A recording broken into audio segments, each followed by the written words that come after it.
I call this meeting of the Northeast Independent School District to order. Let the record show that a quorum of board members is present, that this meeting has been duly called, and that notice of this meeting has been posted in accordance with the Texas Open Meetings Act, Texas Government Code, Chapter 551.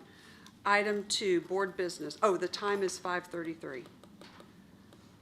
Item 2, board business. A, second interviews of applicants for trustee position from single member District 2. So, Mrs. Turner, has the basket for the applicants to all draw. So is everybody, are there 4 applicants here? Ms. Klein, Ms. Ritchie, yes. Ms. Shelton, and Ms. Rowland? Okay.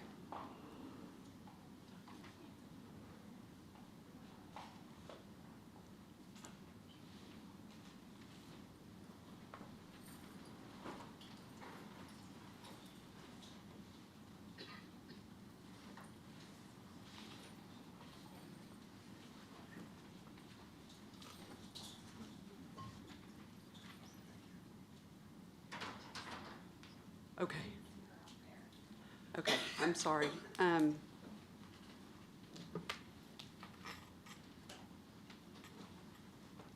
not sure where the basket is, so hold on just a minute.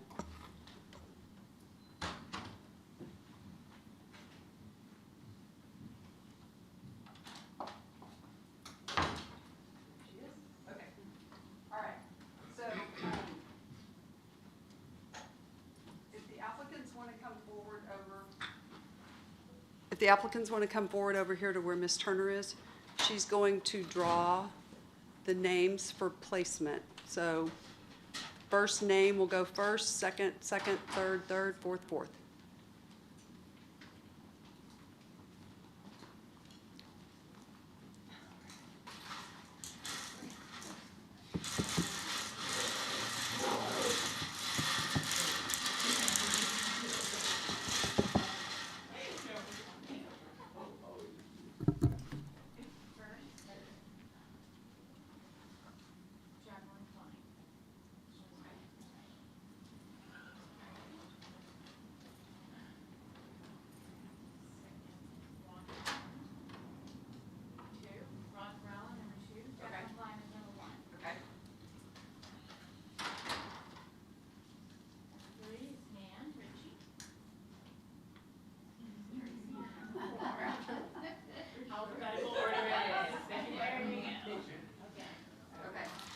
So the order will be Jacqueline Klein, Rhonda Rowland, Nan Ritchie, and Tracy Shelton.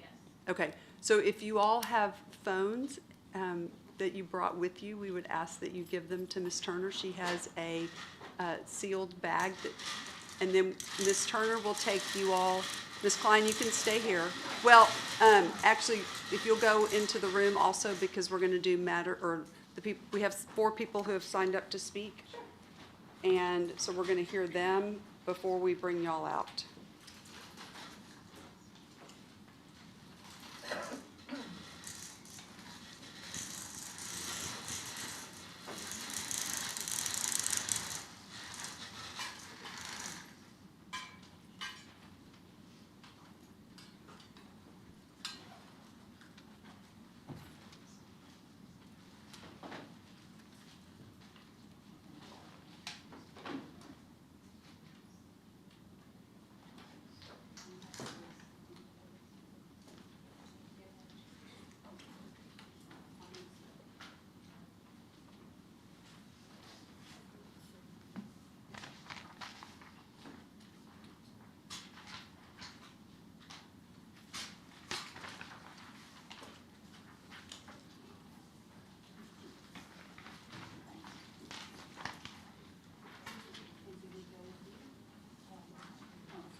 And then, Peggy, when we're ready, I'll text you.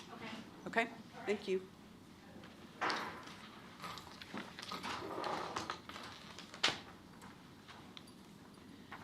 At this time, the board will receive comments from those individuals who signed up to speak to the specific agenda item.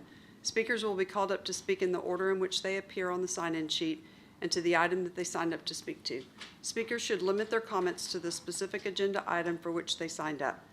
Please remember that this is a business meeting of the board. Any person or group engaging in outbursts of any kind causing a disruption to the meeting will be warned, and if they persist, will be removed from the meeting. This is to ensure that all speakers have an opportunity to make comments without interruption and that the board members are able to pay full attention to speakers without any distractions. Ms. Huey. Number 1.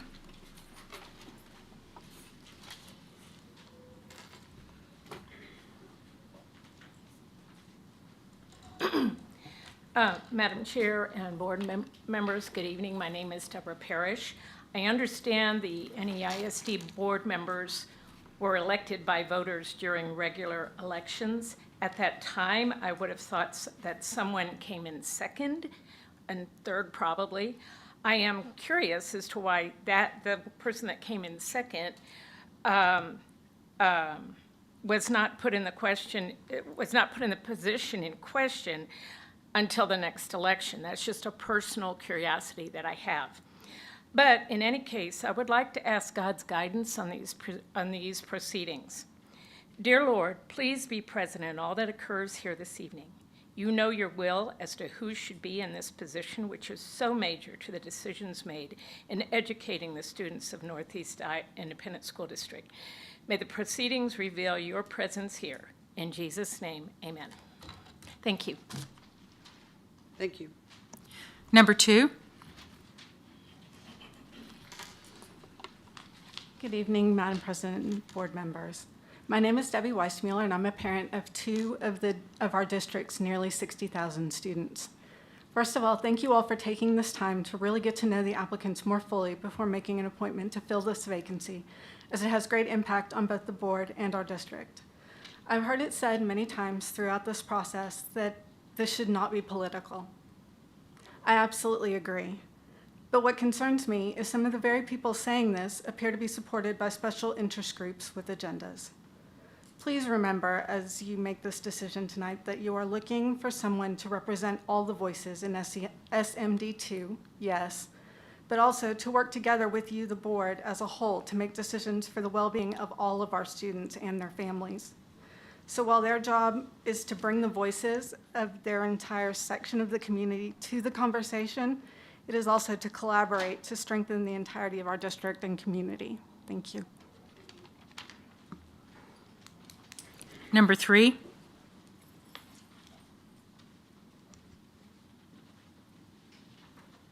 Good evening. My name is Denise Bromley. I am the Public Policy Chair for the National Coalition of 100 Black Women here in San Antonio.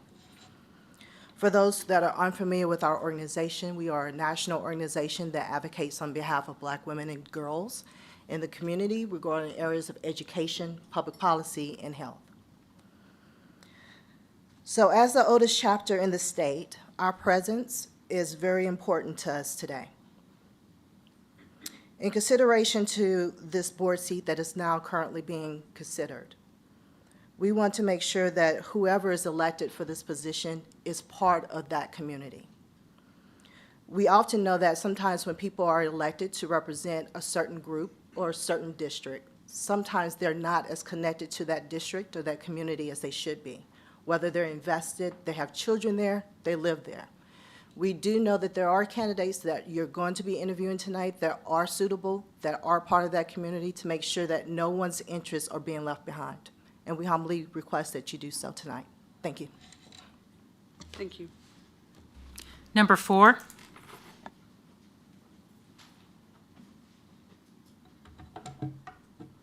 Good evening. I'm Richard Aguilar.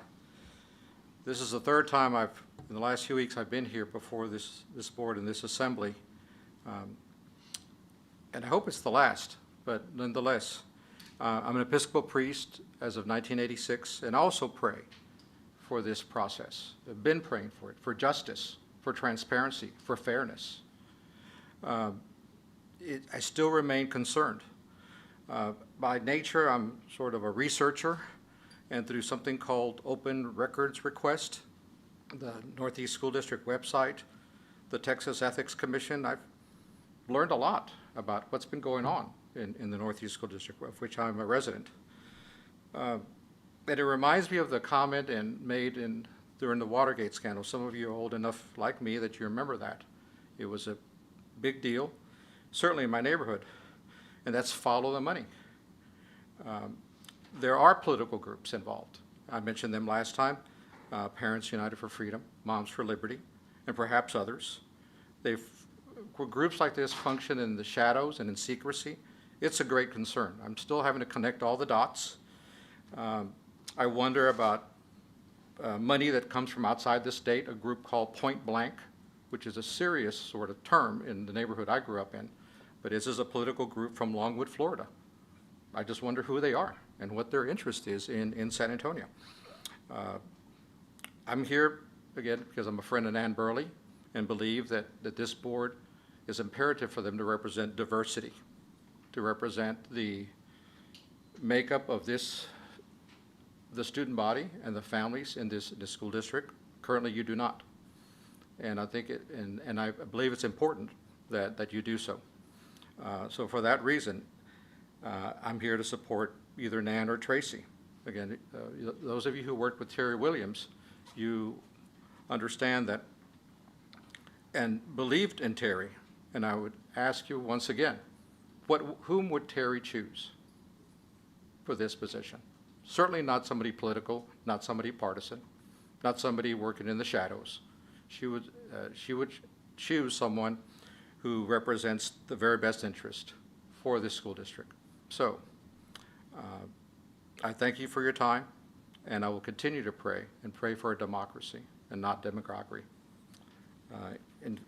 Including, my hope is that you find consensus. It's clear that this does not exist at the moment, but my hope and prayer is that you're able to do that. That means not your first choice or second choice, but a choice that is for the common good and serves for the vision of this board. Thank you. Thank you. Okay, thank you. So now we're going to move down here so that we're level with the applicants, and then I will ask that Ms. Klein come out. Thanks.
Okay, so we're going to each ask a question. So we're going to start with Ms. Huey and Okay. go down the line. And then for the second question, we'll start with Ms. Villarreal and come down the line that way. Okay. Okay, great, thanks. Give me just a minute to get the timer started Oh, here. and Okay. we had talked about 45 minutes Mhm. for the time. Correct. And so Ms. Huey is the timekeeper. Okay.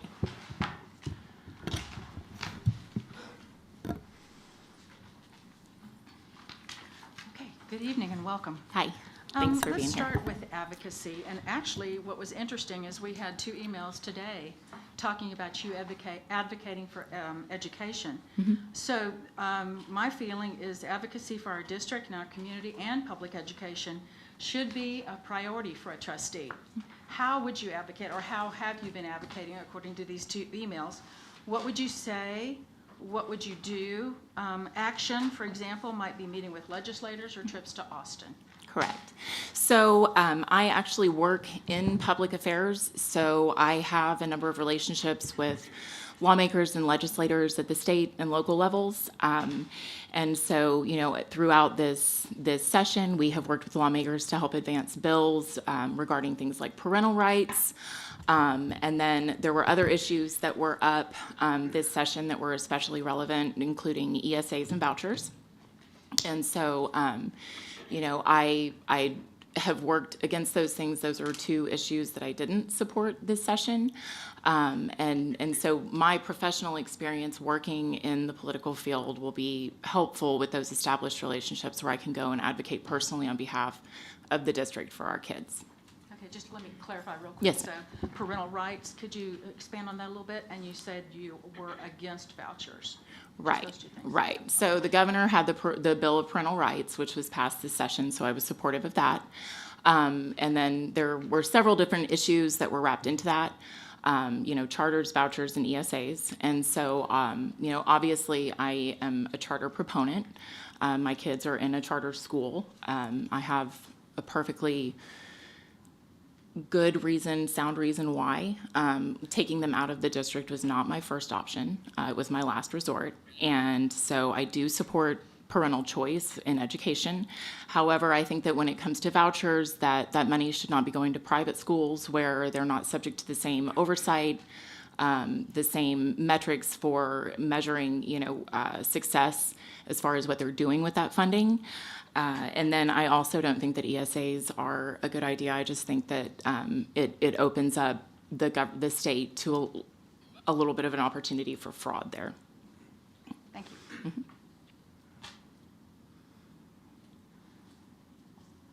Okay, well, sorry, I this is had what one other. happens when we each write questions and tell each other what we wrote. I can keep going.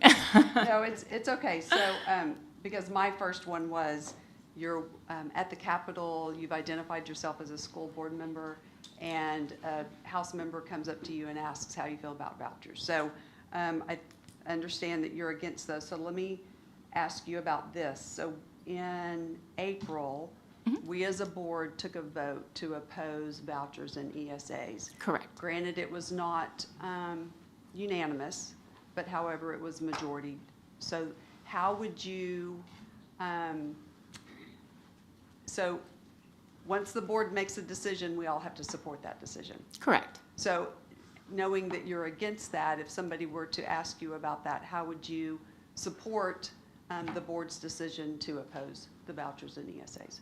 Well, I would be one person on a board of 7. And so I personally oppose them. Now, I haven't done any polling or any outreach to my constituency to see what they either support or oppose. And regardless of how I personally feel about an issue, it's my duty to come in here and represent the people that, are the parents, that are the stakeholders in this district, that are the students.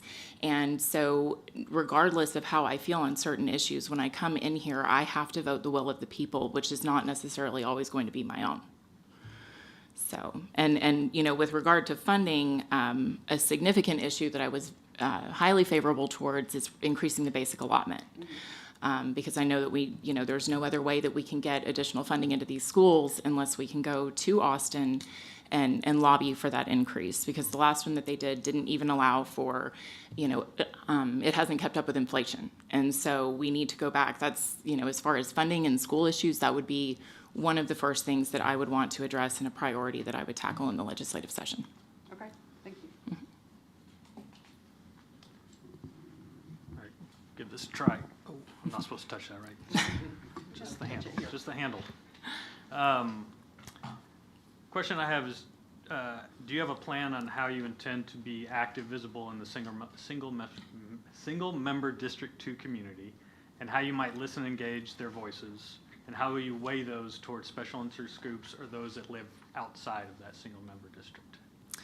Well, we do represent the district as a whole once we're a trustee, but my obligation is to the people that either would elect me or re-elect me. And so, with regard to being present in the community, I've lived here for almost 20 years. I have deep connections to the area that I live in. I know my neighbors. I know the people in my community. And again, being active on a local political level, I go to city council meetings, I go to I sit on several councils for some of the chambers here in town. I'm very civically active, and then it would just be a matter of communicating with the schools, going to PTA meetings, showing up at events, and just putting myself out there and being available to answer concerns or questions and be available and answerable to my constituents.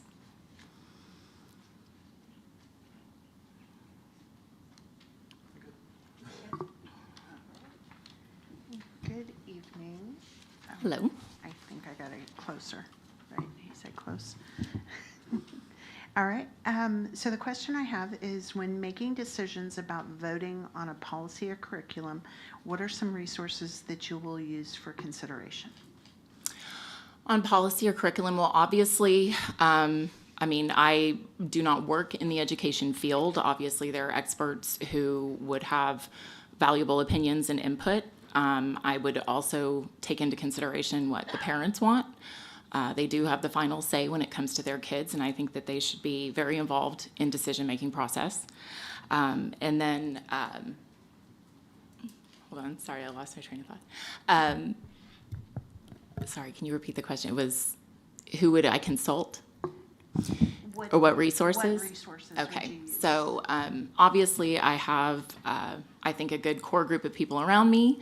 My family is where I get a lot of my strength and my, you have those two people back there to thank for who's sitting before you today. But I do rely on them for sound information and talking, in making these decisions. When it comes down to the professional, like if we're talking about something that is like an education specialty, obviously there are going to be people that, if you have a speech pathologist or somebody who's saying that there needs to be some kind of a curriculum adopted, then you have to defer to the experts in that and know when you know what you don't know. And then kind of drawing on the people around me to see what their interests are. We're here ultimately to serve the parents and the taxpayers. And so they should have a voice in what happens at the district level.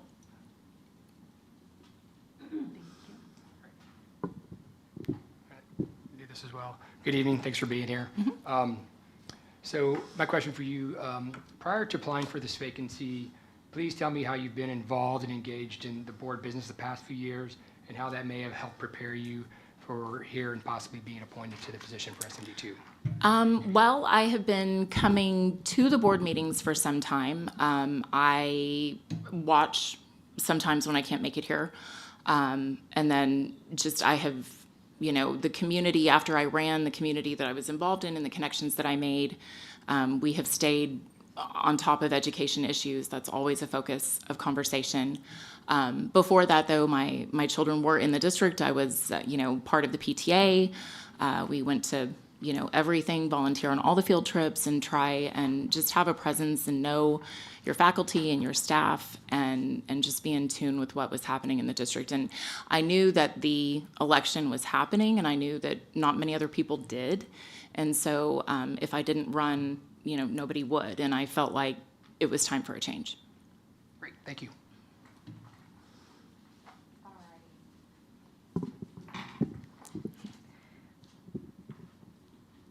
The district has a $600 million budget. What would you do for efficiencies? What will you do to look into financials in order to address the $35 million debt the district currently has? Well, let's see here. So, with the budget, the first thing I would start with would be I would do an efficiency audit, and I would look for redundancies and duplicities in spending and costs. And I would hope for a budget where most of the funds go to the classroom. I think that right now the district is very top-heavy with administrative pay, and teacher pay is abysmal. Texas as a state ranks 14th in the nation for starting teacher pay, and we rank 28th in the nation for experienced teacher salaries. And so, if we're $13,000 behind the national average, it doesn't incentivize experienced teachers to stay in the classroom, and it doesn't draw new teachers if they think that the career that they're trying to get into is not sustainable. I would hope for something around 80% of funds going directly into the classroom, benefiting the students and the teachers, and then about 10% to admin. And the districts that have implemented a model like that have shown evidence of reduced turnover, increased academic performance, and a higher overall district satisfaction. Ultimately, with regard to advocating for the district as a whole, we need to be looking at is what we're about to spend when we do have that $39 million deficit, and we are talking about this budget. When we look at new programs or existing programs, we need to consider whether or not this is a good use of the funds. Would they be better used elsewhere? And is the program that we're considering truly necessary? I think as trustees, it is our job to ensure that all students are served and have plans and procedures, regardless of achievement, background, and capability, in place of our involvement in a day-to-day in the schools. And so that would be the first place that I would start. And then there's other very simple cost-cutting measures, like just looking at the amount of paper waste. And I would be curious to know what the district just spends on paper every year. And then, let's see here, what else did I have? I had a note on the budget. Yeah, and then again, if we can advocate for the increase in that basic allotment, it would increase the money coming into the school, and we could go back and look at offering some teacher raises. Because the last, and I applaud the board for the raises that they approved, the 3%. It was the largest raise in 2 decades that Northeast has granted. And so, I know that the teachers, every little bit counts, but unfortunately at the moment, inflation is outpacing everything. And so, we need to look at, let's see here. Sorry, what was my other note? Yeah, and then just cutting paper waste and then recruiting and retaining qualified teachers.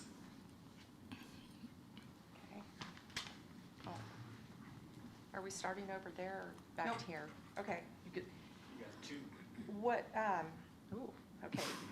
What are the biggest problems the district is facing, and what can we do to retain teachers, students, and parents? Well, I think that as far as my priorities, I've talked about the 3 S's, which are safety, student success, and school funding. And I think that those are the main, of the 3, the main issue, the most pressing issue for our students on campus is safety. The things that I have heard when I have been block walking and talking to people, the way that children are behaving in the classrooms, children are not going to be successful and they're not going to thrive in a chaotic environment.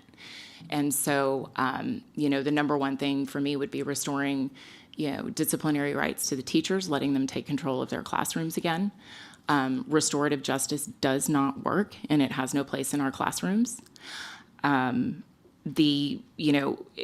It's a safety issue from both within the classroom and off campus. And I know that the district, again, I applaud you for, I saw the article the other day about the community members, the peer training that you're doing to bring people onto campus in place of safety officers for the mandate, the HB3 that came down. I would look at obviously trying to beef back up the police department. I know that we're short on officers. I think it would help to build that, to keep that within the district. But I love that we can rely on our community partners to step up and ensure the safety of our children. It's a priority for all of us. But then, so it's both inside the classroom and outside. And then, of course, student success. Our kids are coming out of the COVID era. They were already not proficient, and then they suffered a huge learning loss during that time. And so there needs to be heavy emphasis on breaking the bad habits that a lot of these kids developed during COVID and get them re-engaged in learning again. And help them to go out, whether that is going into the early college program that has just been rolled out, whether that's a trade school, whether, whatever life looks like after school for any of these children, they need to be prepared to be productive members of society and be able to work and provide for themselves and their families. And at the moment, I think just having dealt with all of these things, that there's there's a gap there. And then, school funding, which I did already touch on, advocating for increasing the basic allotment and getting some more money in here. As trustees, I know it's my job to go out there and get every dollar and every resource available to make every single child successful, remove every barrier to success, and help equip them to be the best members of our community that they can be.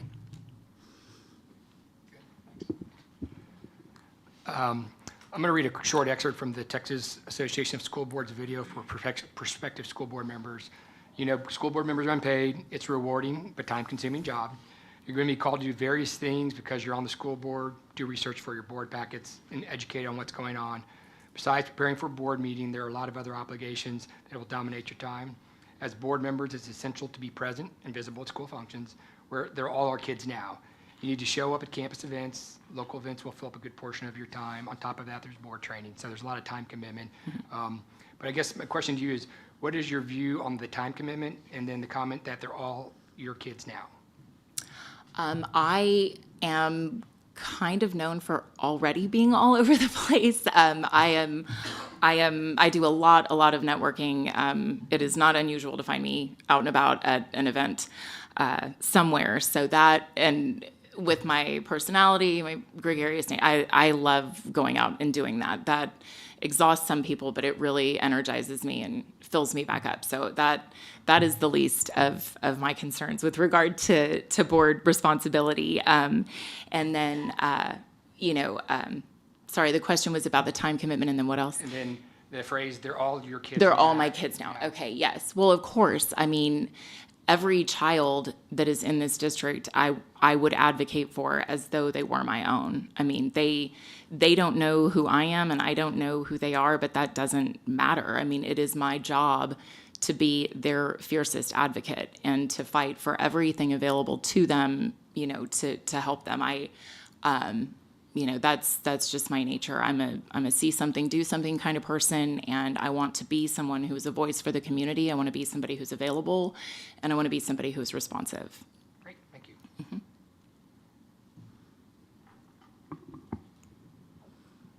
All right, and so how do you feel about parental inclusion in education? I think it's necessary. I think that a lot of what we have seen coming from parents over the course of the last few years is because they feel like they haven't been included. They have felt shut out of the process. I know I have heard a lot about that in even this process, that, parents that were mad that they were shut out wanted to see this play out in front of them because it has bearing on them, and then they thought that they were going to be denied the opportunity. I don't know how you have trust if you have secrecy. And I don't, people are entrusting us with their kids. They're sending their children to us 8 hours a day. And so they need to know, or they need to be confident that their opinion is going to count. And, as a parent, I know that when I have an issue, that it matters to me that I can go up to the school and I can talk to someone and I know that I'm being heard. And I would advocate for more parental involvement. I mean, I know that we have a lot of very involved parents now, but I do think that that's a crucial component of education. Thank you. So in previous board meetings, you've come and spoken to us and talked about being moderate and trying to keep the politics out of the school board. I guess my question is, with some of the Parents United for Freedom, some folks that have advocated for you, or you've asked, solicited information from who talk about getting another conservative person on the board, or past social media posts where you've said you're the only conservative person that's running for the board, and then you talk about the need for change in your last answer. How do you plan to keep politics out of this board with some of the previous statements you've made? Can you name a specific statement? I think at the last election, I don't have it here in front of me, when you were at some debate or something that was hosted, I think, by the PTA, there was a social media post where you said, I'm the only one for school choice, and I was. Yeah, correct, and that I am the only conservative I was. person that's, so, with that, and then there are some organizations that have supported you that are. Well, I can't speak for other And organizations. I get that, but you solicited I responses haven't. from them, I've solicited. for them to send emails on your behalf, yes. And so I'm asking How do you know that I solicited anything from anyone? There are people in the community that have So- screenshots about this information, yes. Really? I would like to see them because I've never seen anything like that. So my question is, you have said you want to keep politics out of the board. Right. So how do you plan to do that? Well, up until this point, I have said nothing political, I don't think. I've talked about student success, I've talked about student safety, and those aren't political issues. Those are common sense, bread and butter issues. With regard to your allegation that I have solicited anything from any group, that's false. You need to know. And, I don't speak on behalf of anybody who supports me. They support me because they like what I say. I don't accept their support because I like what they say. Sure. And so, I don't think that I've talked about, I have not brought up a single hot button political issue. Not a single one of them is a priority of mine. I didn't campaign on them last time around, and I haven't mentioned them this time. So, for me to be accused of bringing politics into it, I seem to hear everybody else talking about political things, but I'm focused on student success. Okay. And with that, with the change that you mentioned, when you said time for a change, can you Right. expand on that, please? Well, I don't want to speak ill, but people were not happy with what was happening in single-member District 2 under Terry Williams. And, we live in a republic where if you don't like it and it's an elected official, you file and you run. And I felt that there was a need for change. And clearly, in the last election, the voters also said it was time for change. 60% of the voters voted against Terry. I was only, a 2.5 percentage points behind her, 74 votes. So all else being equal, and then you factor in Rhonda's 500 votes, every voter said they wanted it. Well, except for Terry's voters, 60% of who voted and came out in that election said that they wanted a change too. So, I own my positions, I own everything I've said, but I haven't been political about this process.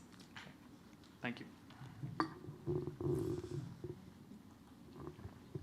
I had made that note also about time for change. Can you tell me one thing or two things that you would like to change?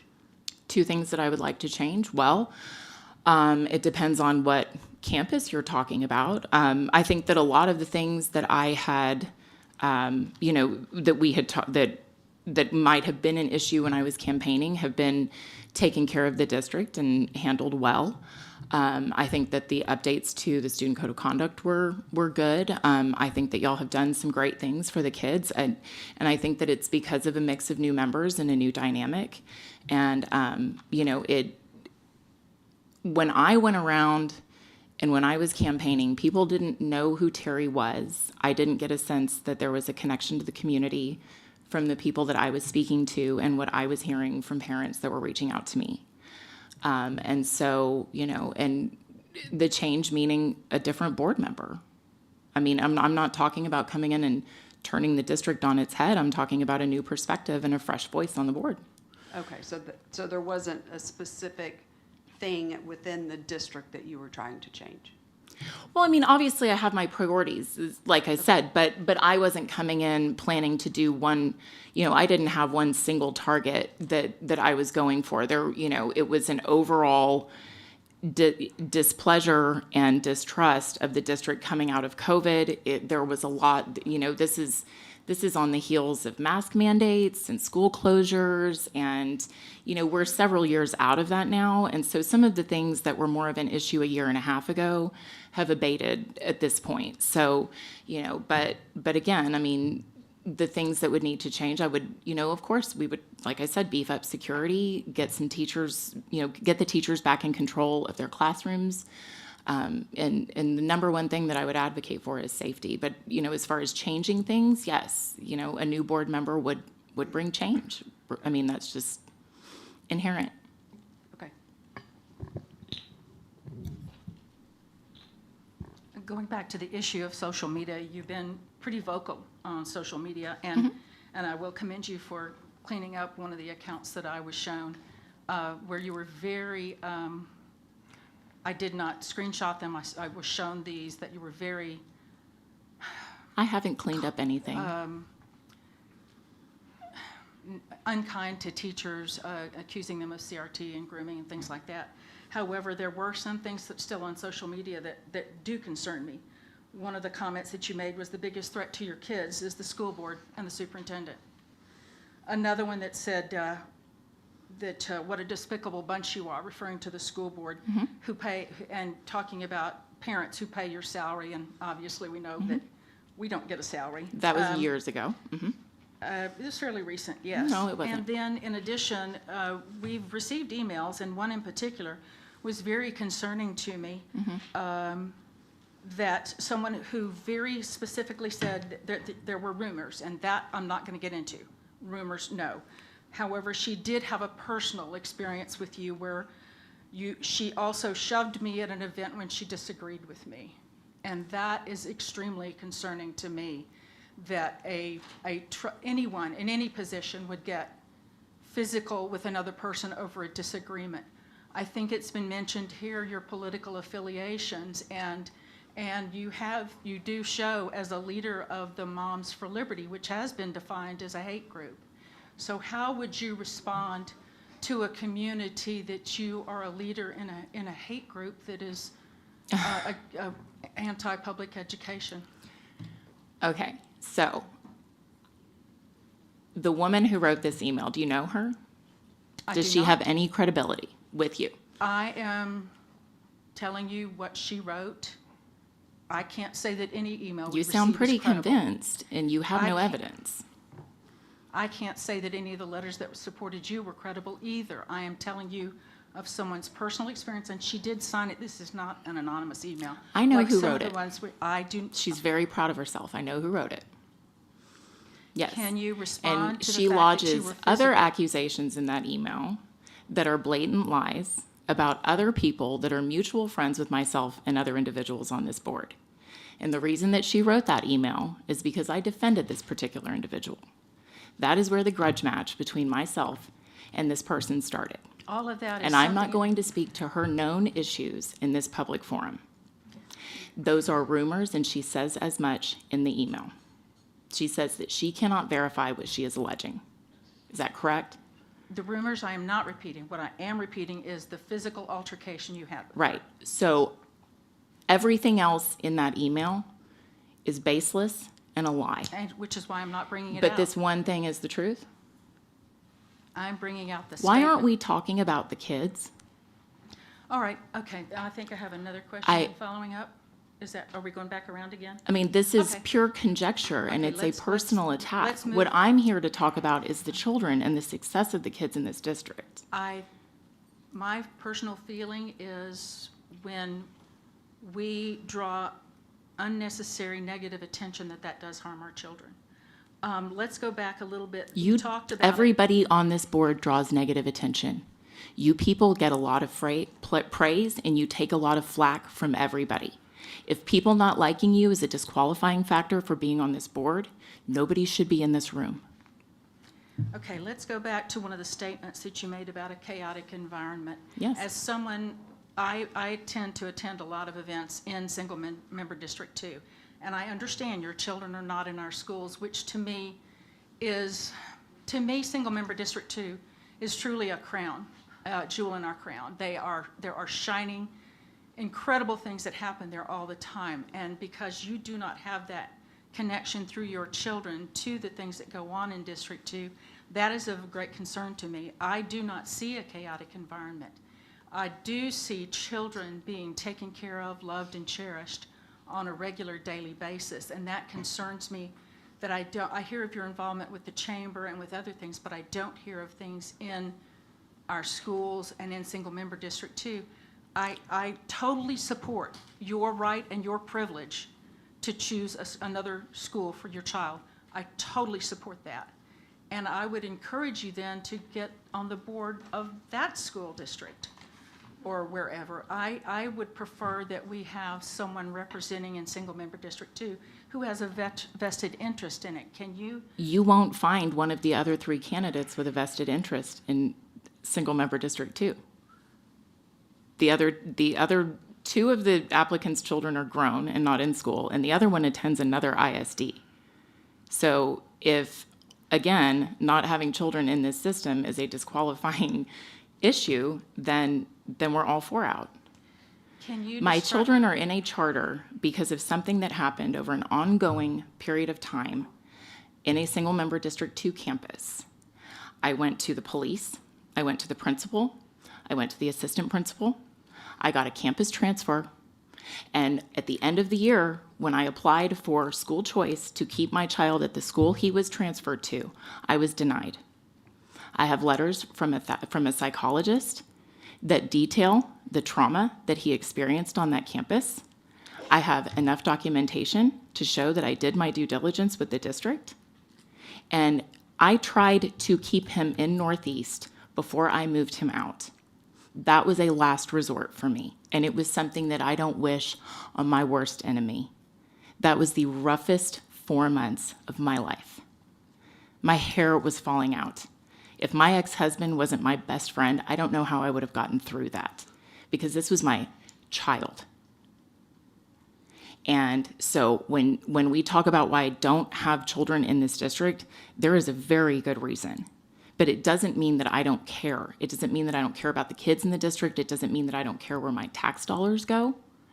And it's very hard to be involved in a school district right now when I have no tie to it. It would be weird for me to show up at a graduation when I don't have kids there. It would be strange for me to show up at a PTA where my children don't attend. So that does make it hard to be involved in that way in Northeast. I am very involved in their school, and there hasn't been an opening on that board because I do know the members of the board there. I can pick up the phone and talk to the superintendent or the principal, and I can walk in and sit down with them, and that's why I appreciate being there, because there I feel valued, and at Northeast I did not. Can we go back to the statement that you made earlier, the chaotic environment? Because you have not. The witnessed- chaotic environment wasn't why I removed them. Now, when I was block No, I think you walking. were talking about the current chaotic environment when you mentioned Right. it earlier. So when I was block walking, I met a group of parents in Windcrest who have all taken their children out because they were telling me that enrollment was dropping and evidently there was risk of the campus closing. And so they started busing in children to the school, and that they had all taken their children out because it was not an uncommon occurrence for chairs or desks to be thrown at peers or teachers. And so it wasn't safe for them. I've talked to other parents in other districts that are pulling their kids out because they don't want them at some of our middle schools because they're just powder kegs. And so, yes, there are chaotic environments that are hampering their ability to learn. When you have a child who is going to be disruptive in class and the teacher can't get autonomy over her classroom, then it comes at the expense of all the other children that are there. And that is what I'm hearing. I am hearing about fights. I am hearing about kids walking out and wandering around campus. I mean, it's not like everybody is sitting there at their desk when the bell rings. That is the farthest thing from reality. I know administrators and faculty at campuses around the school, in any given period, there's 12 to 15 kids walking around just because they're not going to go to class and they know you can't make them. We've got an issue with vapes and all sorts of stuff coming up. I mean, we are having problems. You can't look at what's happening right now and say that it is all hunky-dory. There are things that need fixing, and there are people in this community who want to come in and fix it and be a partner to the community and advocate for these kids and work together with both parents and administration to find acceptable answers that are the best for our children, that offer the best educational quality with the least disruption. Steve? Yes. Can you describe a time that you've set aside your individual needs for the common good? I mean, I think I did that when I ran, for the common good. I volunteer tirelessly. I spend the majority of my day thinking outside of myself, whether it's for my children, whether it's helping a friend, volunteering, donating. I'm very generous with my time. I think at the end of the day, I spend, I don't think there's a lot of me in there because it's always about doing something for someone else. But that, to me is what is, great. People need each other, and it makes me feel good to be someone who can help and be somebody that someone knows they can count on.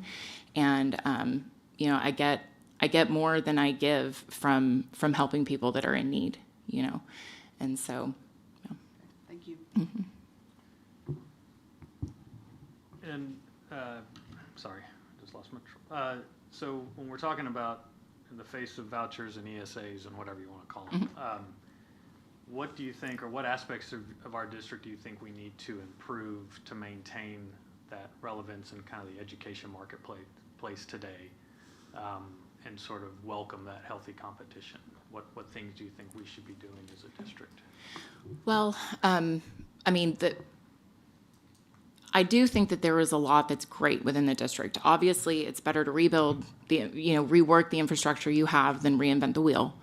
But I think in the meantime, until parents feel, satisfied that there is healthy competition. I mean, our children are their parents' only leverage. And so I think that the district needs to take a little more accountability potentially at why parents are leaving. I've been to some meetings here where there was a lot of discussion about, where attrition has officially surpassed enrollment, and kind of when we dipped into those negative numbers as far as enrollment goes.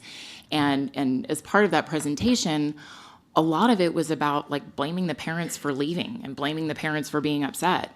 And I didn't see a lot of taking accountability for why they might not be so happy. It was a lot of, I didn't see the district doing a lot of introspection as to maybe what's happening that is driving those parents away. I don't know if there's exit polling or how you track any of that, where the kids go, or, in the aftermath. I know when I've unenrolled my kids, it was just a form and we were out the door and nobody knew, it was kind of into the wind.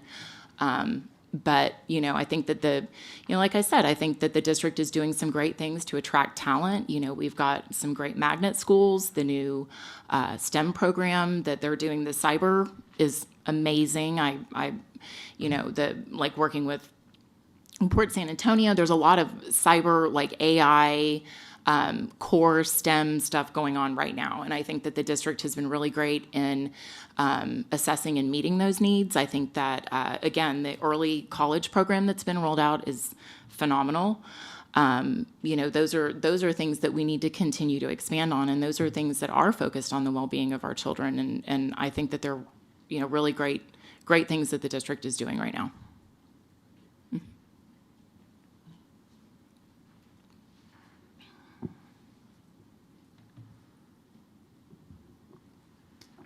So as you mentioned earlier, there were several new laws that went into effect on September 1st, and many of them were parental rights related. Some came out as a little bit controversial. How would you handle public concerns regarding these laws? Well, as trustees, it's our job to abide by the law. I unfortunately, when it comes down to this, some of it is just simple enforcement. What we are required to do, what the state and, TEA and what the SBOE hand down, sorry, did my mic cut out? What they hand down, some of it is we can't supersede state law. And, when it comes to certain issues like that, unfortunately, if it's being set at a state level, the person to take the complaint or the issue to is the legislator. And as, it'll be good as a trustee with those connections to be able to kind of be that conduit and help connect those people with those individuals, with the right people to address, the questions or concerns that they have, and help them figure out how to get involved in that process if there's something happening that they do or don't want to see, as far as, helping or presenting alternatives to certain things. But I mean, it's the voter, the voters elect the representatives, and then the representatives are supposed to, just like us, carry out the will of the people. So, and unfortunately in things like that, you have to defer to the state. I'm going to read a short statement. I just want you to kind of share your thoughts on it. It is important for our district to educate students to become patriotic and understand the U.S. and Texas constitutions, so as to guide students towards being able to function well in our free enterprise society. I'd like you to share your thoughts on that statement. I think that's phenomenal. I think obviously civic education is important. I think that the scorecard has been a great metric for the district to set forth goals that are, they're attainable, they're quantifiable, and I think that is a good thing to focus on. We need to find common ground, and we need to find things that we can all be proud of and that unite us. And I think that when we talk about unity, that's a great building block and a great place to start within the school system. I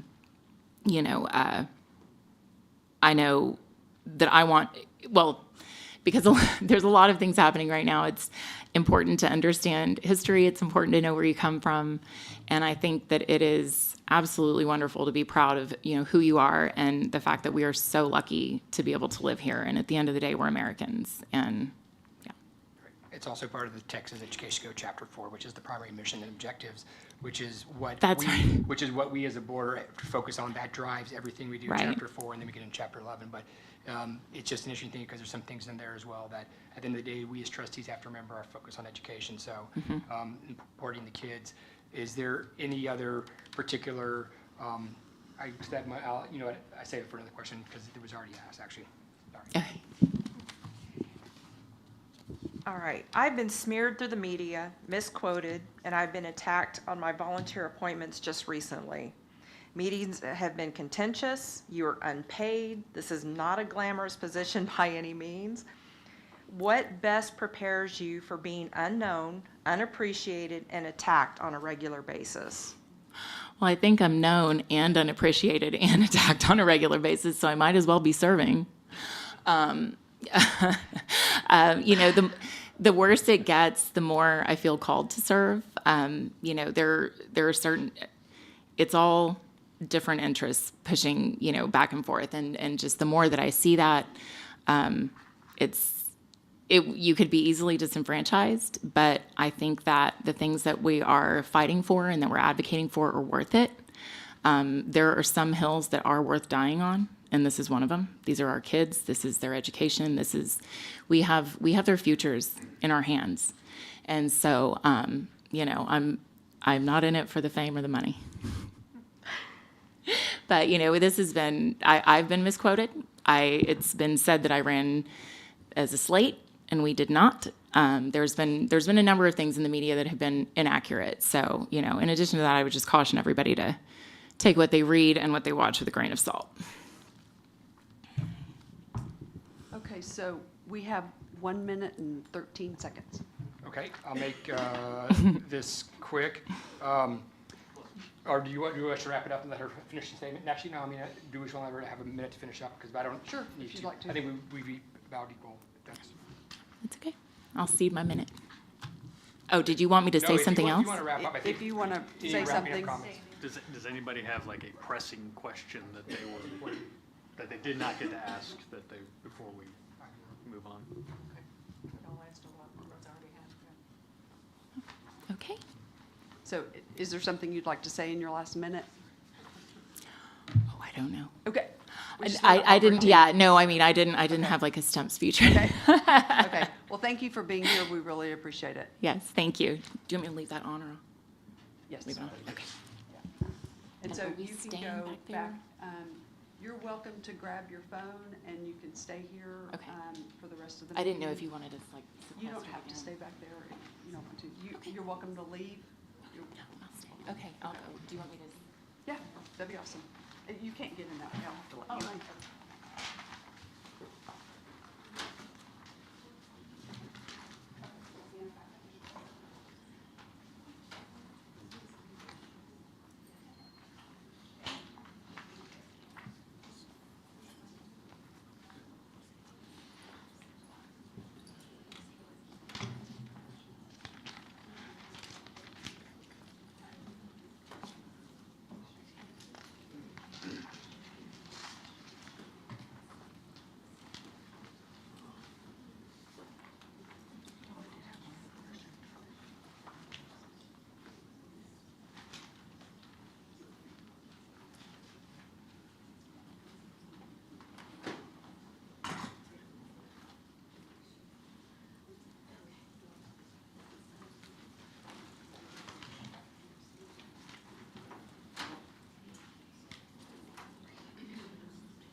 Hi, Hi.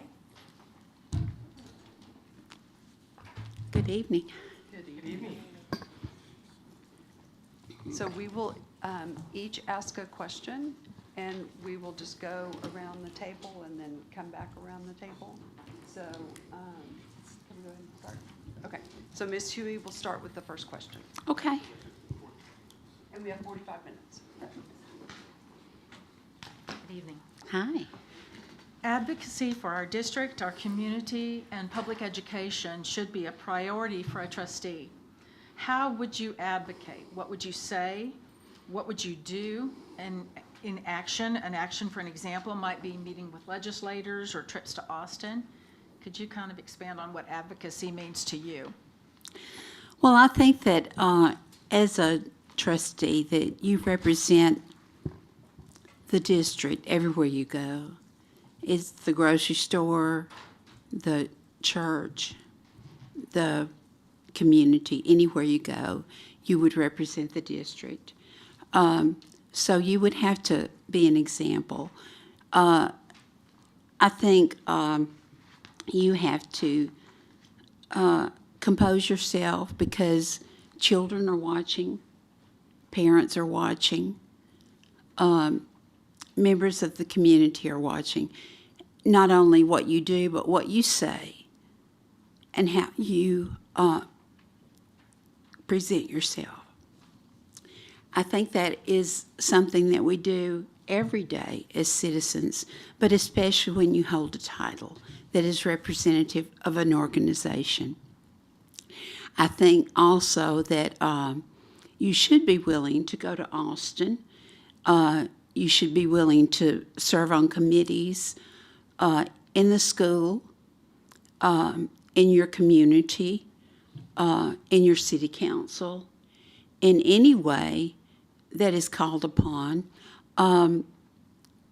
If, say, for instance, a group asks you to speak and explain the budget that's coming up, or why the board took a certain stand on something and the community wants some answers as to why books were taken out of the library, for instance. I think you should have a ready answer and be able to explain that to the citizens of your community in a positive manner so that they feel like that you represent them in a way that they can understand, and they feel like that they have an advocate for them in the board that represents them and has answers that they can call upon and that they can know that there's a way that they can have in-touch communication.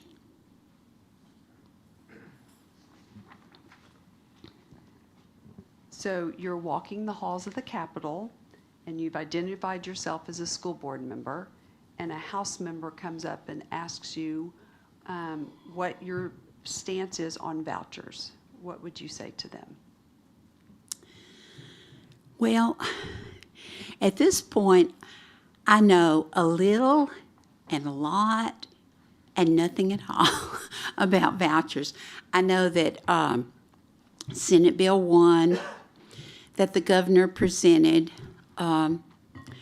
offers $8,000 for people who want to go to private schools.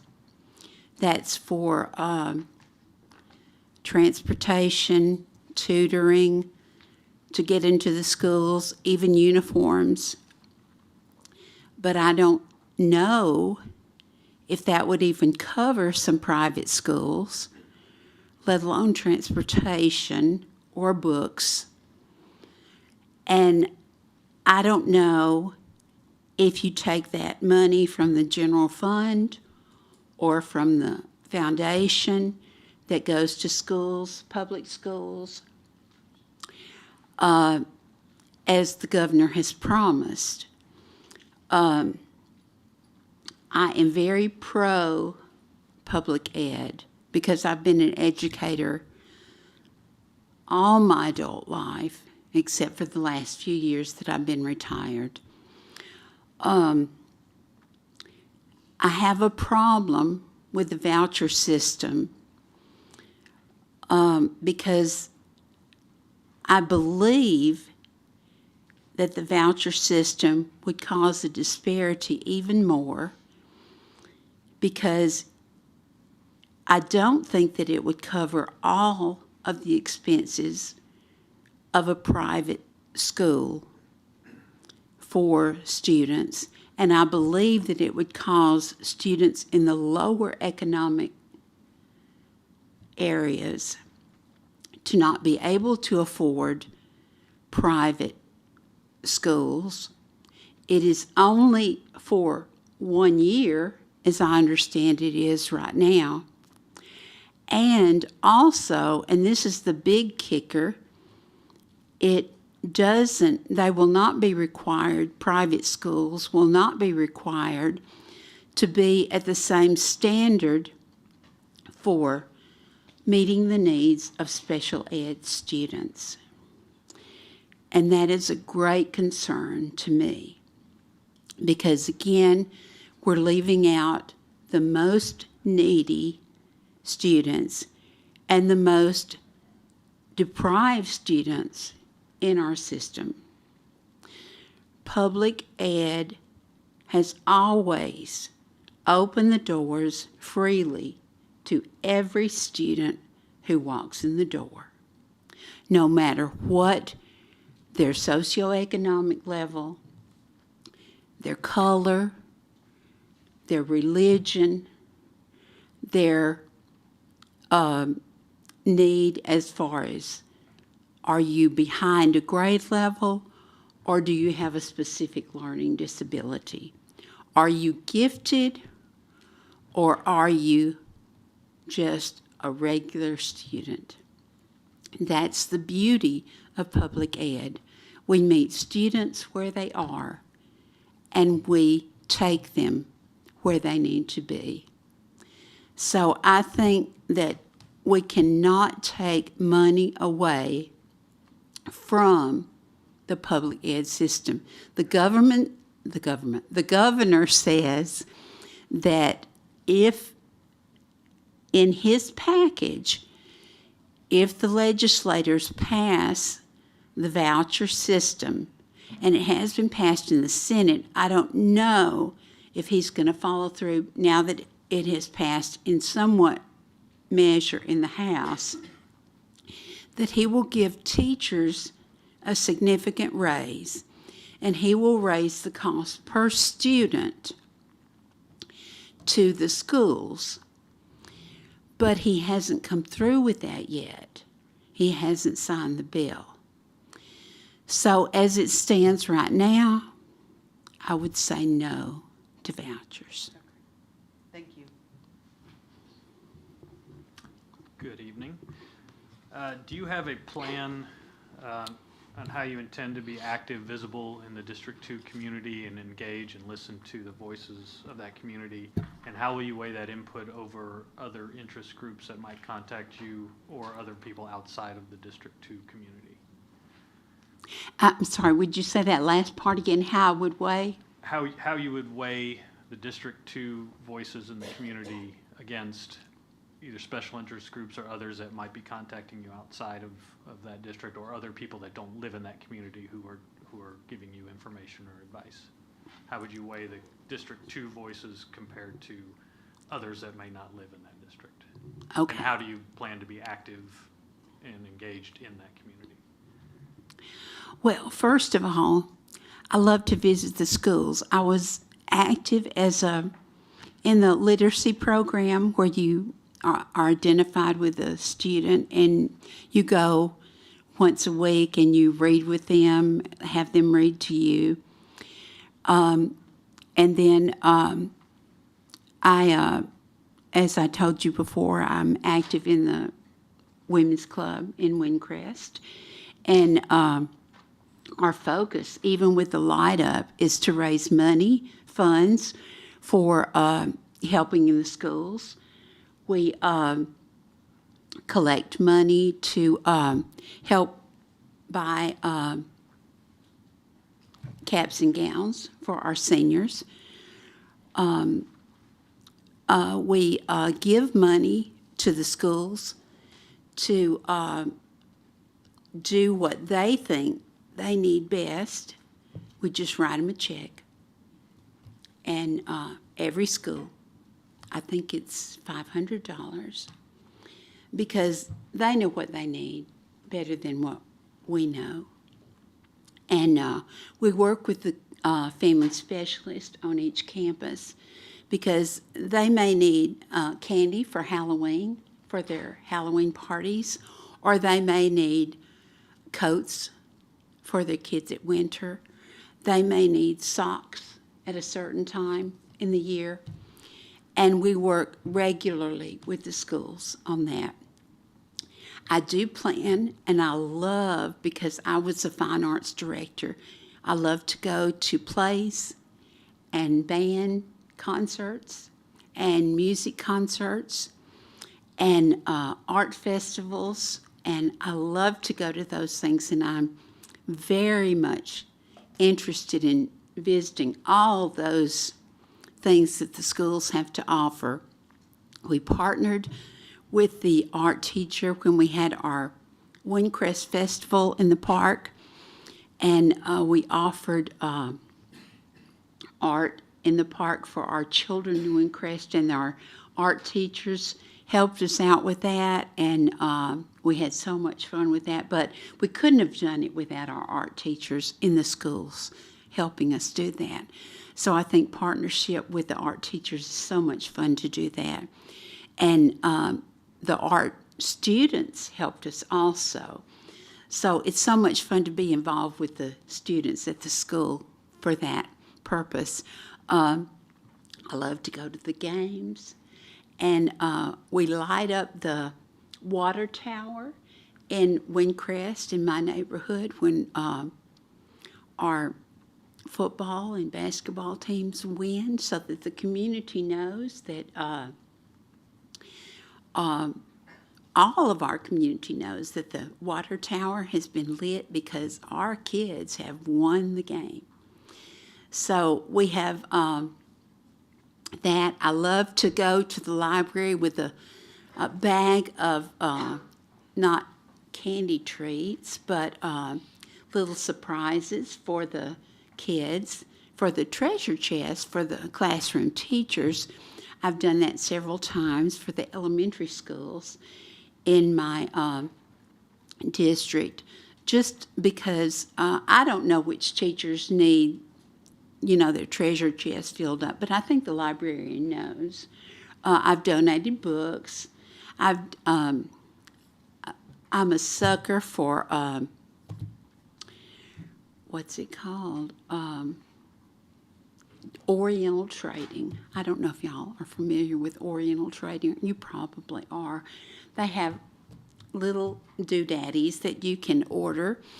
And I just get on there and just order junk, and and I'll buy that for the teachers, and I still have that teacher in me, and I'll just load up and carry a bunch of stuff to the schools because, teachers spend money out of their own pocket, and I still have that in me, and it is in my office at home.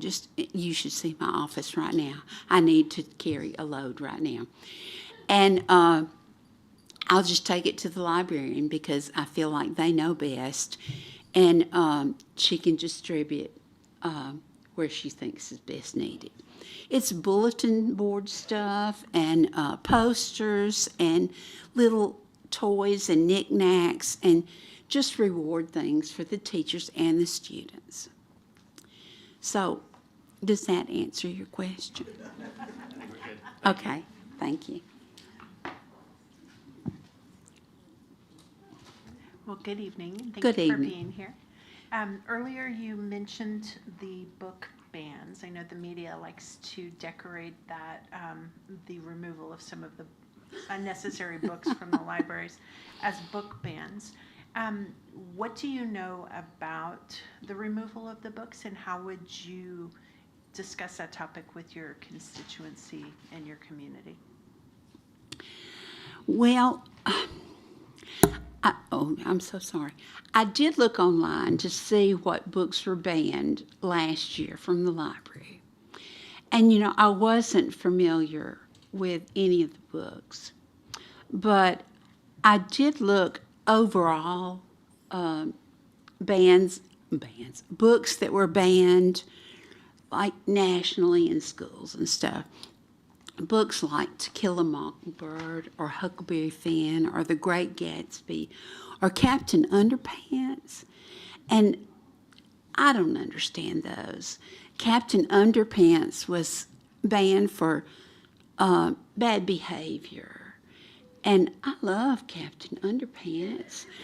And The Great Gatsby was one of my favorite books. And To Kill a Mockingbird, I read that like once a year. I love that book. I love the movie. I love movies. And I love To Kill a Mockingbird. And I think it has such a wonderful lesson for us. And I think those books teach us lessons. And I don't think we should ban those from our kids because I think they have something important to share to our children.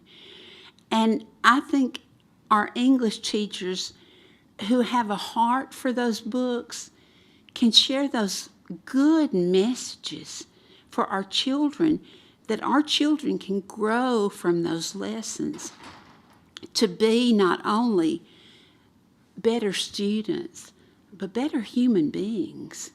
Now, I don't know if you can be a better human being with Captain Underpants or not, but I think children delight in some mischief sometimes, and I think that's refreshing. Now, the books that are specifically lesbian or bisexual or gay-oriented, personally, I don't think they have a place in our media centers. They may have a place in the home and a place where parents can discuss those with their children. That's their prerogative, and they can certainly do that under the guidance of their home and what their morality and their faith calls for with them. And I think that's where it should be done. And even in their synagogue or their church, and I think that's personally fine. But and maybe even at the higher levels in school. I'm not I'm not an expert on that, but I think if we're going to ban books in our schools, I think that we should have a committee that includes parents, that includes teachers, especially our English teachers, and of course our librarians, our media specialists. I think they're called that now, all across the board, right? And I think we should have a lot of input from our parents. And then we can have discussions with our parents to let them know why. What do you think? And ask the parents. Maybe we should have reading groups with the parents. Did you read the book? Sometimes our parents are requesting that books be banned, and parents have not even read the books. So they're not really sure what's in the books. They just heard it from somewhere else. Thank you. You're welcome. Great. Thank you for being here. Do appreciate it. Thank you. Just want to clarify something, just because I know you mentioned two books in particular, The Great Gatsby and To Kill a Mockingbird, are currently being used in the English and language arts. So, Oh, thank you. our district is doing lots of stuff. I just want to clarify that because I know some of this stuff may get put out in the media, but I know for a fact that they're currently being used by lots of students and they're using it in the English classes to learn. But here's my question for you, my first one. Prior to applying for this vacancy, tell us what you did the last few years as far as activities related to board business and how you think that may have helped prepare you if you were to be appointed. As far as like coming to the board meetings and stuff like that? Yes, ma'am. Well, now, I didn't come to board meetings. I think I've been to maybe one or two. But I did watch them online, so I know what y'all are doing. But, and I don't think it's as important to come to board meetings. I think it's important to keep up with what you're doing. But I think it's important to work in the community, in schools. I think it's important to give your time and your energy in the schools and working for the schools in your neighborhood.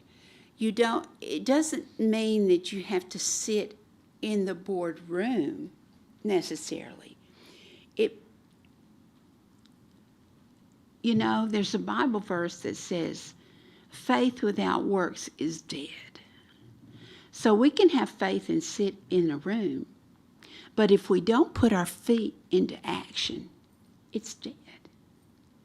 So I would rather put my feet in my community and serve my schools by working than just necessarily sitting in a room for 3 hours.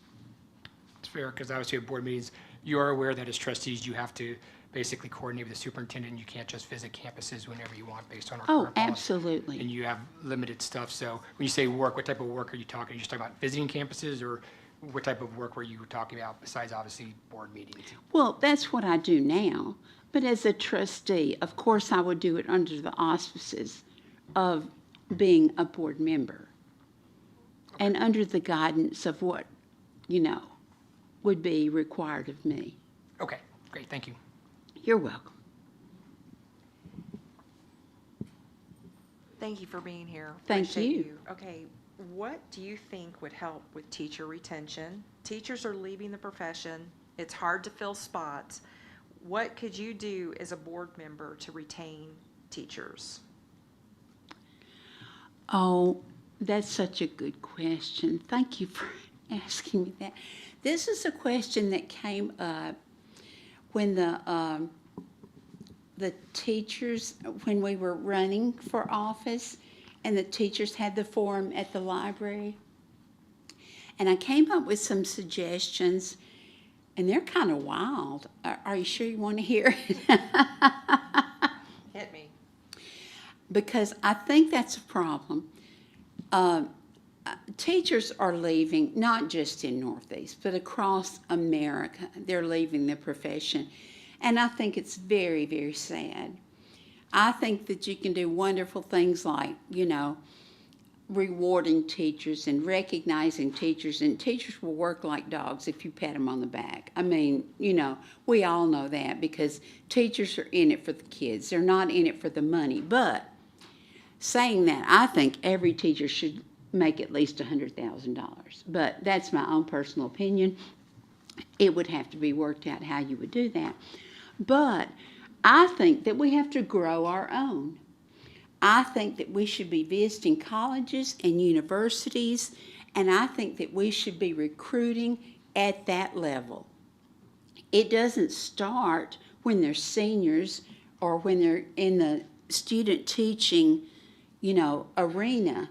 I think we should be going and visiting college campuses, at their sophomore year, and they're starting their teaching profession right then.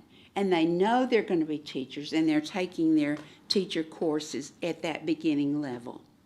And you start talking to them about coming to Northeast that very year.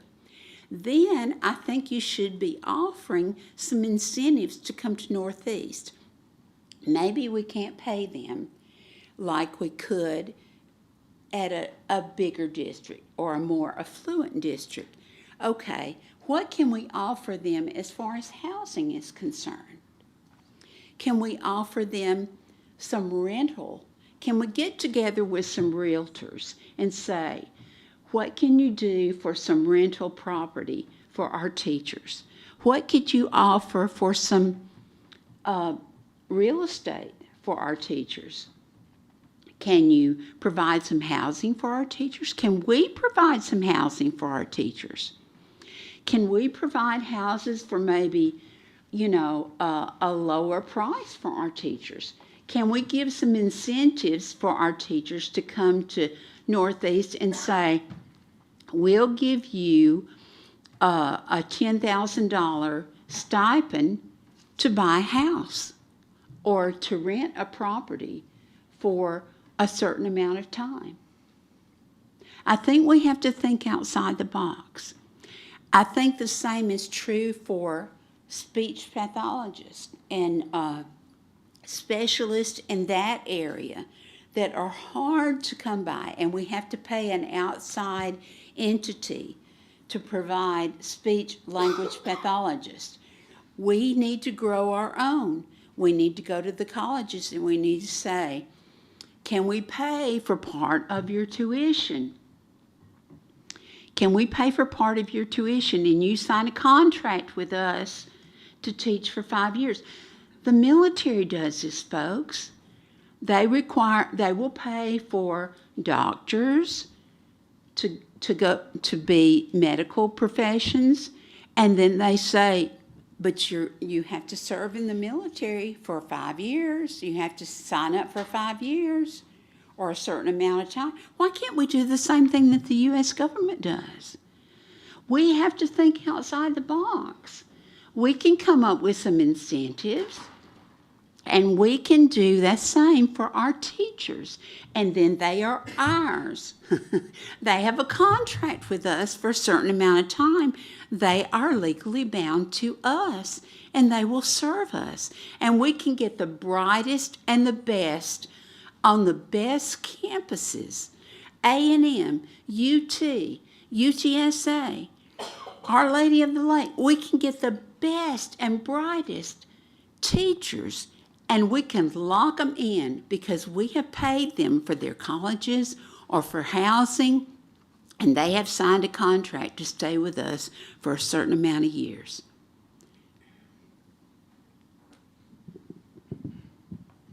I'm going to close out for a second here. I'm going to read a short statement and just please share your thoughts on the statement. Okay. It is important for our district to educate students to become patriotic and understand the U.S. and Texas constitutions so as to guide students towards being able to function well in our free enterprise society. What are your thoughts on that statement? I agree. I think the first thing that our kids need to know is that they are citizens of the United States of America and that they should be duty-bound to the United States of America, which means that if the military calls, if the government calls, if the state calls for duty, they should be duty bound to our country and our state, which means that first and foremost, they are citizens, or even immigrants, and they are blessed to be here, and they should understand that. I think that history should be taught, government should be taught, and it should be honored, and they should know it is an honor to live here, to work here, I'm so sorry, Okay. to be a part of this state, of this city, of this nation. Great. Thank you very much.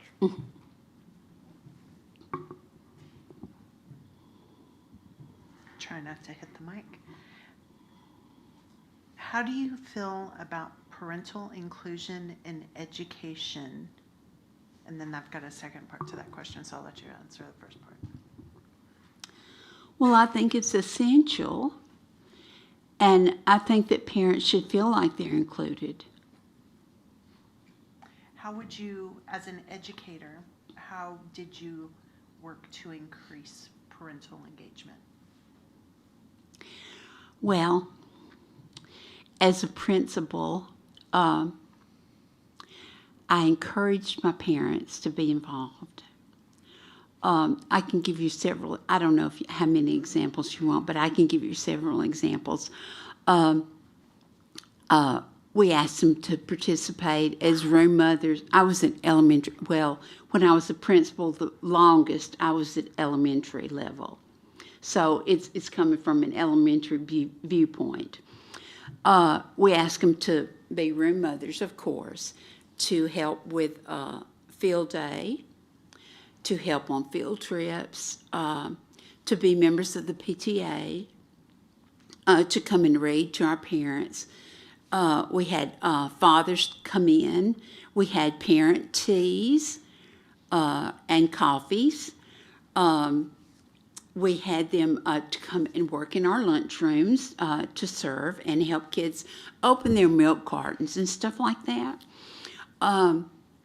We gave away, after a certain amount of hours, we gave away T-shirts to our parents for free.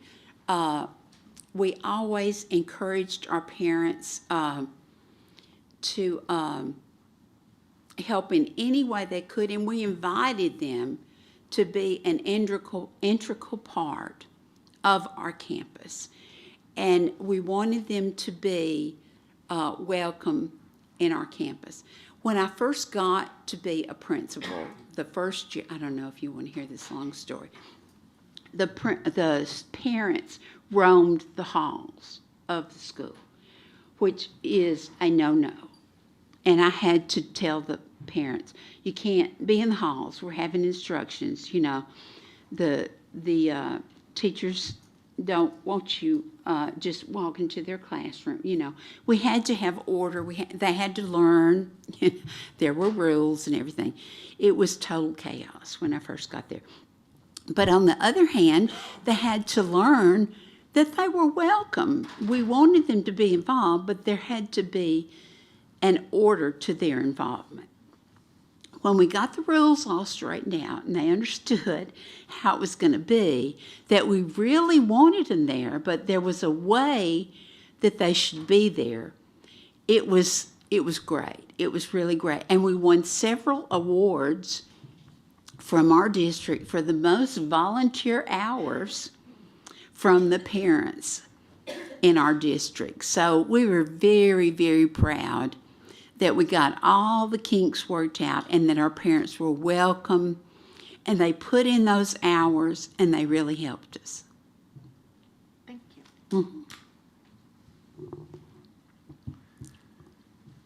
So in today's education marketplace with competition and the thought of education savings accounts and vouchers, what do you think Northeast Independent School District can do to stay relevant with all the competition that's in the field now. Well, I was going to say something about vouchers. That competition is good. I think it makes us stronger. It makes us try harder, and it makes us be the best. So competition is good. I don't think, personally, this is my opinion, that there is any private entity, homeschool entity that can compete with a public school that's doing everything they can for students. I don't think that they can compete as far as instruction, as far as the quality of teachers and staff, as far as the quality of computers and technology, transportation, nutrition, all of those things. I don't even think that they can compete as far as diversity. I think that when students are exposed to other students of different races, of different religions, of different learning needs, they become, and we become better people. And I think private schools and homeschools do not offer those things. So I think as long as we stay on the cusp of what is new and what is effective and what is the best, and our teachers are continually re-gearing and re-upping their styles and their proficiency, we're going to stay at the top.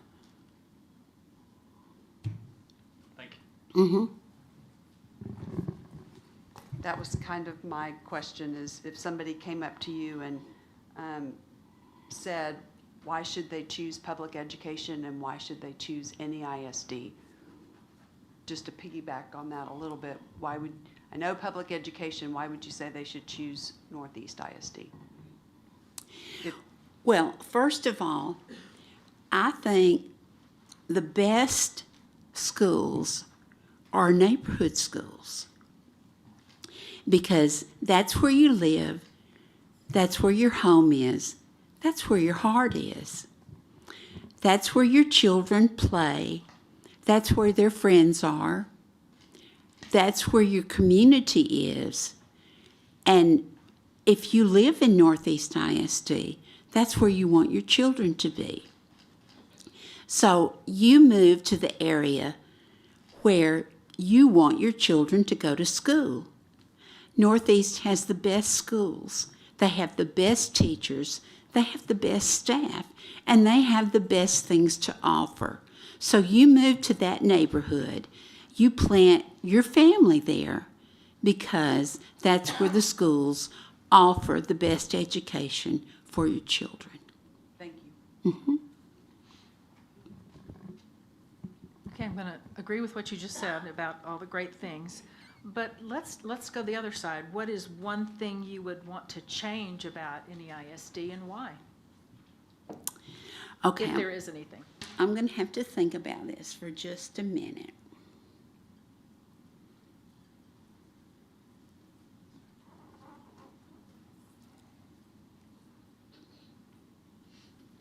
Okay, I can think of one thing, and this is for y'all. And this saddens me, but I see so much sadness on the board right now that it hurts my heart because I see that y'all are unhappy and I see diversity and I want y'all to be together and I want y'all to find compromise And I want y'all to find togetherness and peace. And if there was one thing that was needing to be done in Northeast right now, it would be that y'all come to a conclusion and have peace about it, and get on with the business of this wonderful school district.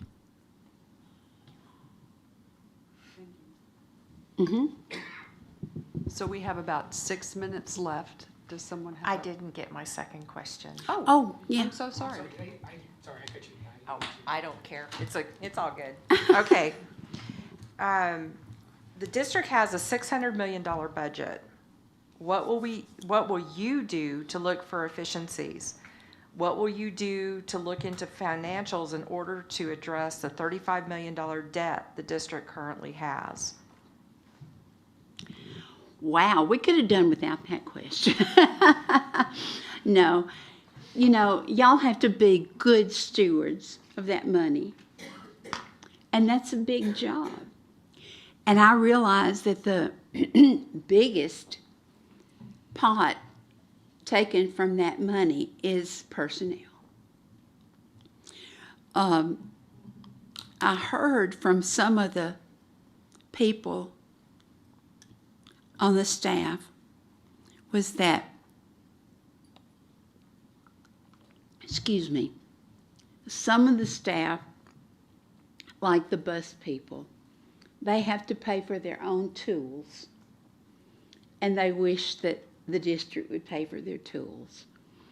I feel like teachers probably would love a raise, and I know they got a raise, but teachers are in the trenches every day. My heart is with them.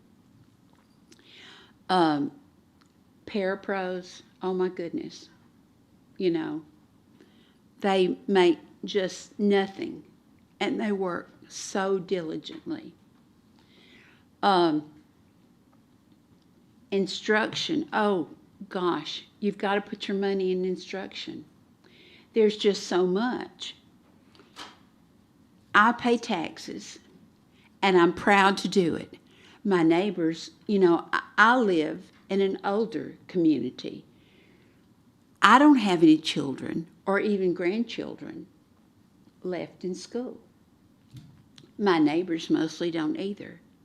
But I know that I'm paying money for the future. And I am proud for that reason. And I think my neighbors feel the same way.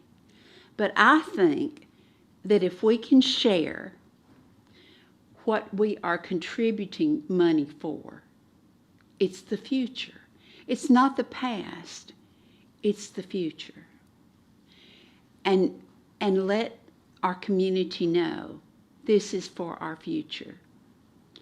That more people will be proud to pay their tax money and will get on board. I think that we need to also attract businesses, more businesses. Let me tell you something else. I know that we're landlocked in Northeast. We can't build, I keep doing that, I'm so sorry. We can't build new schools because we don't have land to build. But I checked with my Economic Development Committee in Windcrest to see if we had some property that was vacant, that if we needed to move into property for schools, could we utilize some property that was, some buildings that were vacant to use for schools? Would that be feasible? We have 27 commercial properties in Windcrest alone that are vacant right now. The most square footage of the vacant properties is 48,933 square feet. I think that would be ample for a school. So I think if we can think outside the box, we can do some things. That's just one example building of schools. We can do some things in our budget that could save us money in the future. If we just think creatively about some things. But as you said, it is difficult, and we do have to be good stewards. But we cannot think the same way we've always thought because the money is tight. And I don't know if our governor is going to be faithful to what he has promised with this voucher system to give more money back to the schools and not base it on average daily attendance as he has in the past and start basing it on enrollment. Thank you. You're welcome. Thank you. Okay, so there's 1 minute left. Does anybody have a pressing question? Is there anything else you would like to say in closing, or? Thank you so much. I appreciate the second interview and your kindness to me. Thank you. Thank you for being here with us. We appreciate it. Thank you. Does anybody need a break? Okay. So we're going to have a 5-minute recess, and it is 7:19.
We're going to re-adjourn, and the time is 7:26.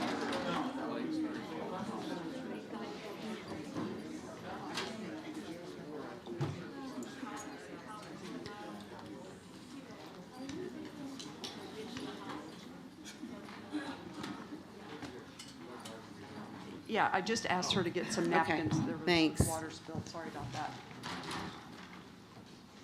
She's coming right behind you. Okay, sneak up on you. Okay, thank you.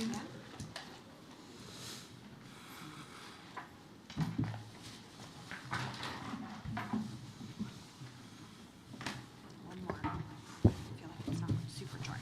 That's good. Yeah. Yes. Okay, thank you for being here. We're going to each ask you a question, and we're going to go around the table, and then we'll come back around the table.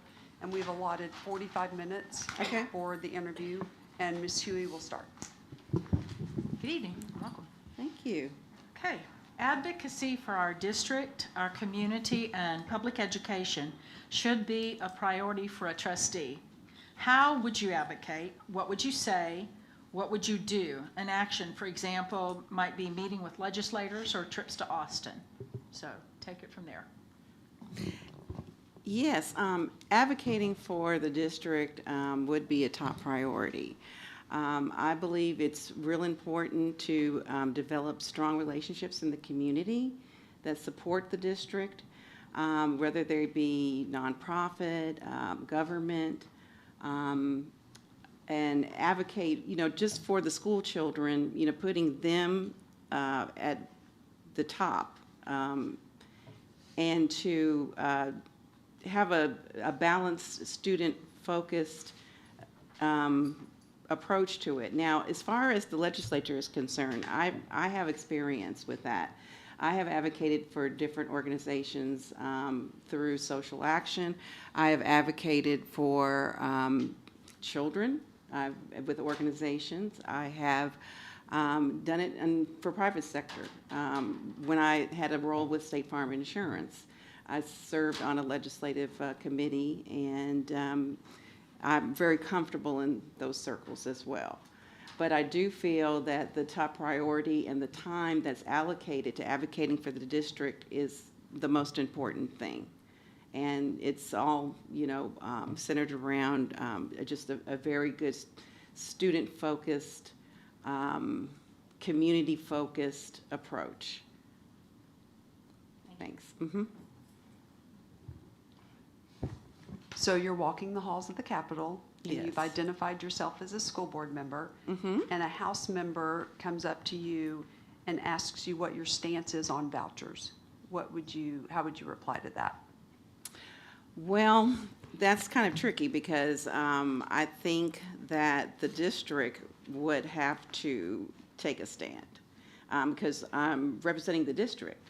My personal views would probably have to be very balanced because of the mere fact that I know that some districts have come out and against vouchers, and I do believe that Northeast Independent School District has not taken a stand against vouchers. We did in April. Okay, you did? Okay, well, I stand corrected there. But if that is the case, we represent the district first. And I would say why. I mean, I would say that if the district is not supporting vouchers, it would be because it's not the best thing for Northeast Independent School District. It would deplete resources away that are important for students and important for the educators.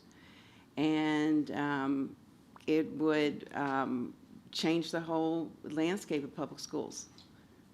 So, however, as a trustee, I would make sure that my remarks are in line with what the board is advocating for or against. Okay, thank you. May I follow up? Do you have a personal opinion on that vouchers and the whole public-private conversation? Because that has been some of the other conversation that we've had earlier. Do you have an opinion, a personal opinion? I understand your perspective as a trustee of the board. Do you have a personal opinion, your thoughts on the public versus private charter, that whole conversation? tied to the ESAs and vouchers? I do believe that the voucher system would not create an equitable support of public schools. I do think personally that I don't see it as being sustainable for the long haul.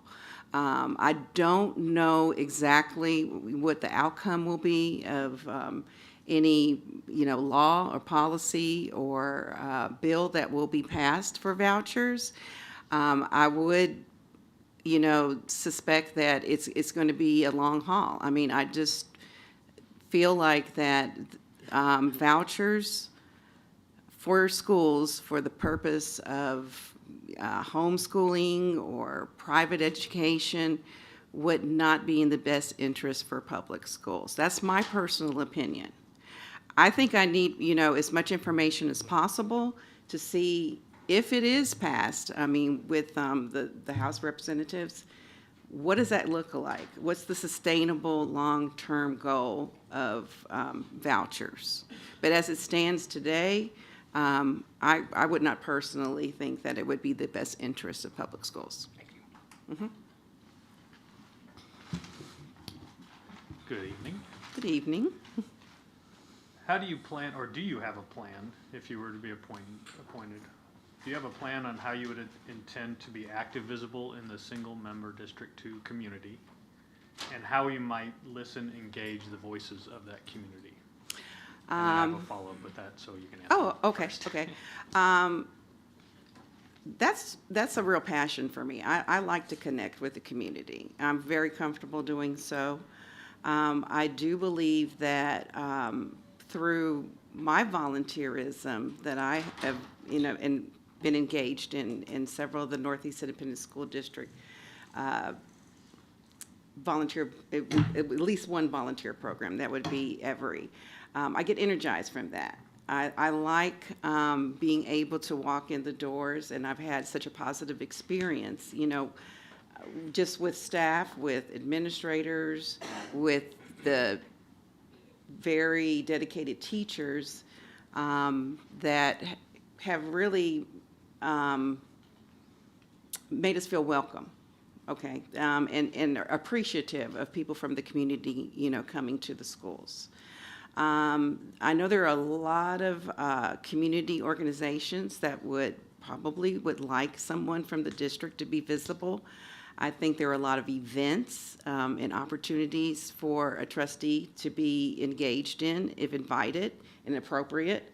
And I think representation is very important. I think they need to see their trustees, and I have the time to do so. I've very much have been committed to being, and I'm a lifetime volunteer, to focus on volunteerism and to do so supporting public schools and Northeast Independent School District, of course. And with that, with other organizations that either you might be a part of or that might have members that live in that district and some that might not, how would you weigh the input you get from those organizations to, say, somebody that actively lives in the district and is sending their kids to school? Repeat that last so part. how would you weigh somebody that lives in the voice of somebody that lives in that community versus an organization that maybe you're a part of that don't necessarily reside in that community, and maybe giving you input towards something that might be a policy or something towards the district? Yeah, I understand now. Okay, so I think the community, especially, if there are members of the community in single-member District 2, for example, they would know their community better than anyone. They, their children, their grandchildren, whoever will be attending, the schools. They're looking at everything from economic development to, volunteerism, what is going on in, those particular communities. I think that if there is an advocacy for any of the other groups, you have to listen, have to, and have a balanced approach at representing that. For example, there are a lot of great teachers' unions out there. I would want to listen to what they'd have to say. I mean, you know, there are going to be non-union members and union members.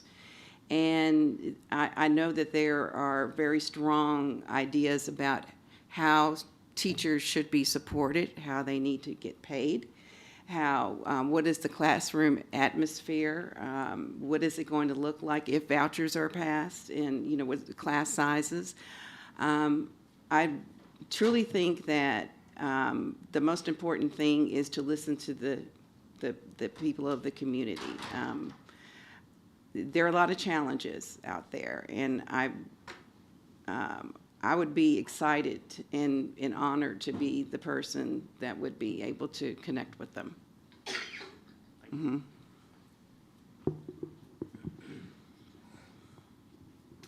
All right, and so along those lines as well, how do you feel about parental inclusion in education?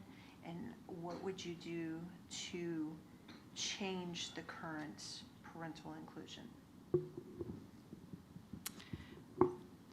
Parental inclusion with curriculum, or parental inclusion with just, can you give me an example?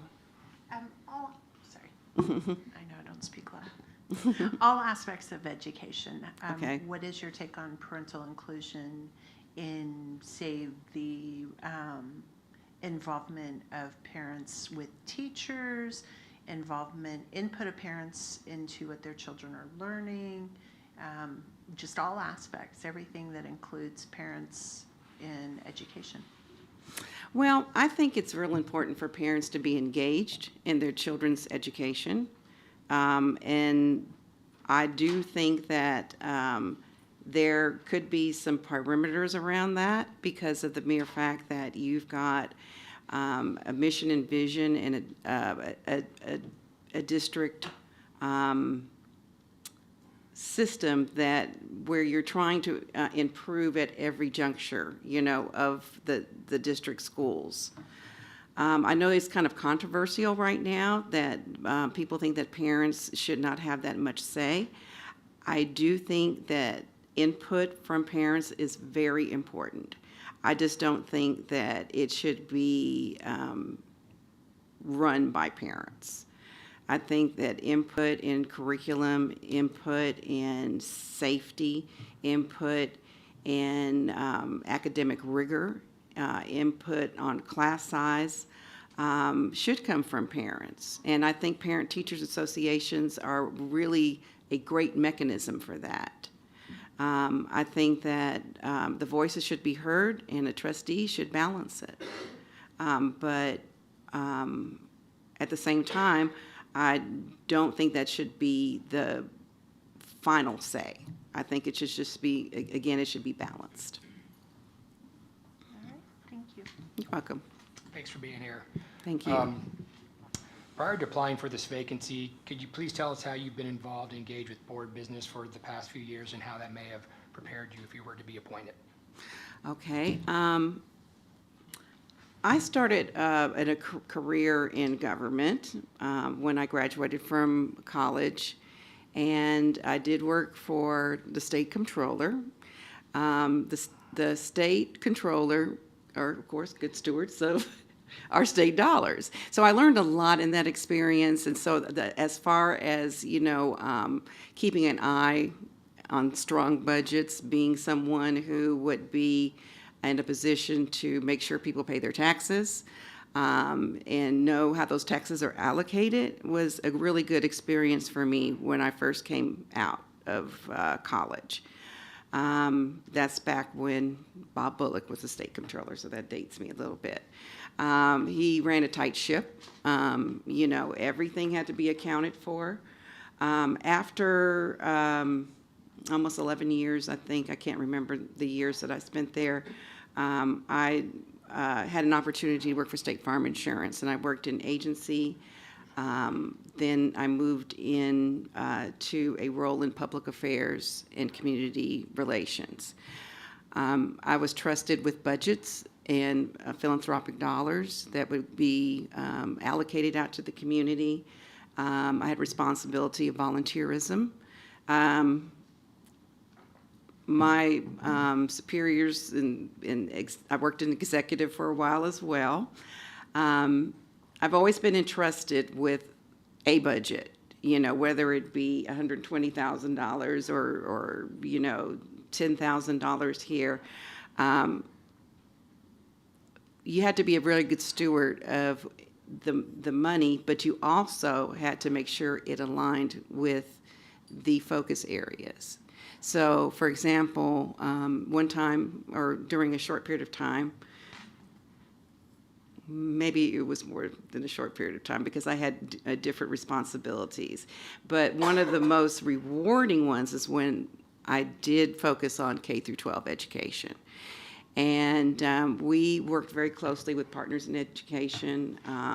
We worked closely with a lot of different groups. And we also sponsored the Teacher of the Year. So we were the sponsors, and our facility was there. So we were really engaged in making sure that the district where we lived and worked was successful. And I think that's very important for a trustee. Okay, great, thank you for sharing all that, but I was asking how you've been involved, engaged in our board business the past few years.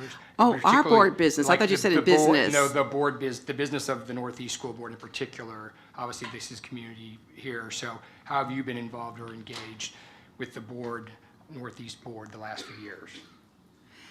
I was engaged with not necessarily the board, but the process to be a trustee. I was made aware of the inner workings or the importance of the school board through my friend Terry Williams.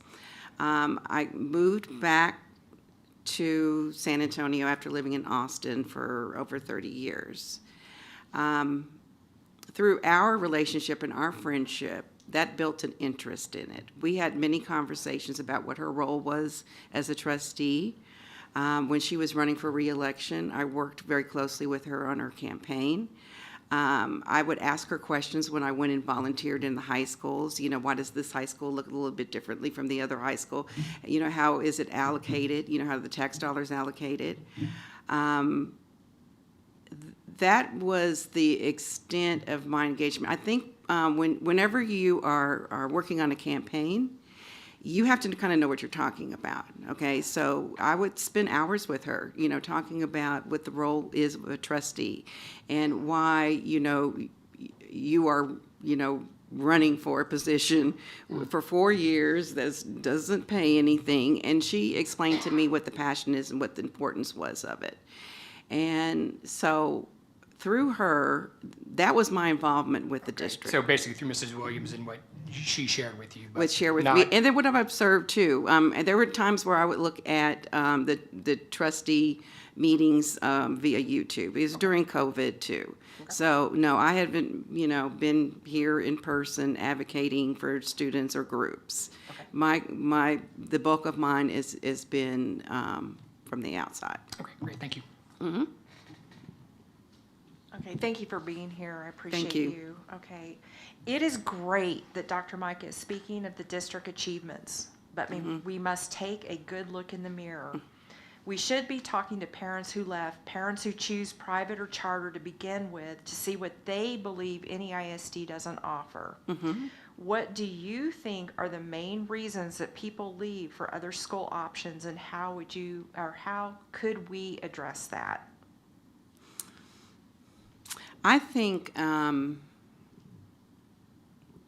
surveys are really good. I think that you have a good roadmap with the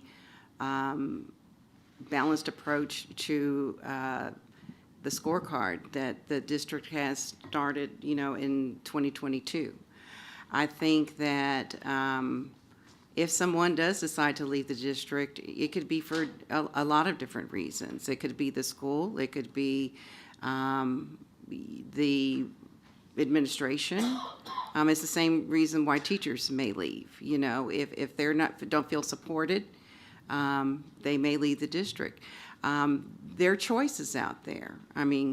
For people every day to make a decision that's based for their child. I think the board needs to do a good job with making sure that families understand what's available to them, such as in-district transfers, not charter schools, but the magnet schools, some of the academic excellence schools. I think that there are choices for parents, and they don't necessarily have to leave the district and look at private school or charter school. But that is up to the parents. I mean, totally up to the parents. But I think that we look within, like you said, take a good look in the mirror and see what needs to be done to make the public schools and the schools in Northeast Independent School District better. Okay, my second question, was your application prompted by someone from the district or by your community, or was it something else? It was Terry. I really believed in what she was just a champion in my eyes. Matter of fact, I was probably the first person that wanted to identify someone to apply for that, for this position. It came back to me. I really wanted to see somebody that was like Terry to fill this seat. I wasn't prompted by anybody. I just decided that I was going to do it because I thought it was a passion of mine to be able to do something that's bigger than myself. And I think advocating for public schools and students and the teachers, I live in the district, and that was my main motivation, was just a passion. I can never fill her shoes, and but I do think I have the qualifications to do it, and I think I can learn how to do the job as a trustee. Thank you. Mm-hmm. All right. I'm going to read a little statement to you, and just afterwards, if you just share your thoughts on the statement. Okay. It is important for our district to educate students to become patriotic and understand the U.S. and Texas constitutions so as to guide students towards being able to function well in our free enterprise society.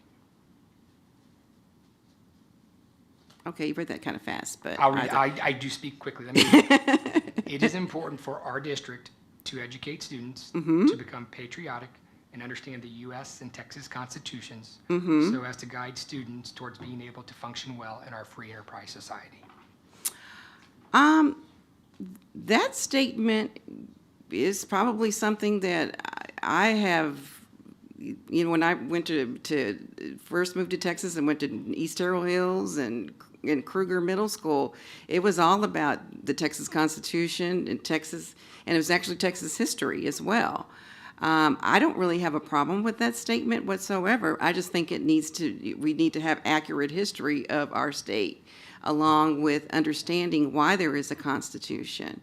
I have firsthand knowledge because my mother's family are from a town called West Columbia, Texas. West Columbia, Texas was actually the first capital of the Republic of Texas. And so I've always heard all of these stories about, my ancestors and what it was like back then, and before, Texas became Texas and built a constitution. I just really think it's important to have a holistic and uncensored, unvarnished teaching of Texas history. Because there was a reason, and some of it's not pretty, some of it's messy, but that's our state, and I think that students need to come out of school learning why, it is important to uphold the Constitution, and what is the Constitution, and why do you pledge allegiance to the United States and Texas? You do that at sporting arenas as well. Great, thank you.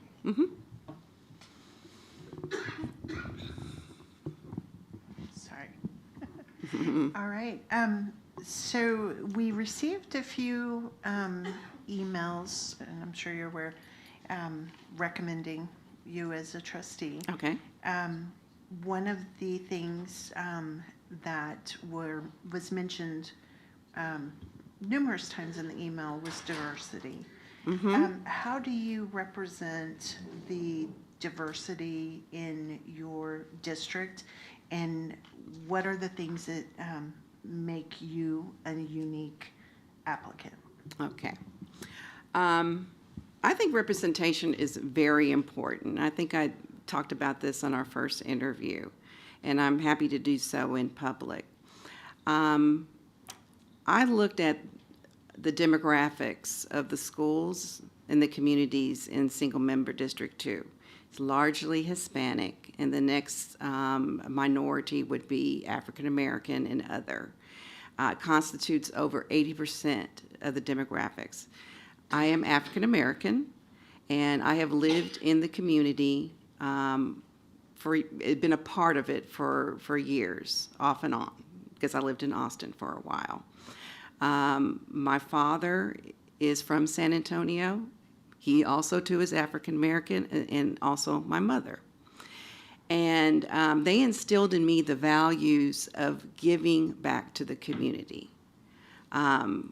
I have been like a lifetime volunteer. I've been involved in church. I've been involved in organizations in my sorority.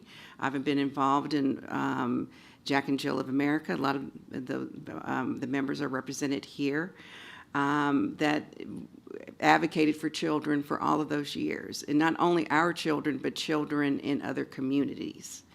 And with that, I don't look at that as, okay, so this is a economically disadvantaged situation.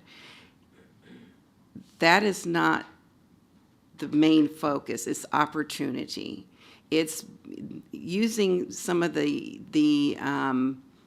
relationships that you have in organizations to make your community better. I've got that.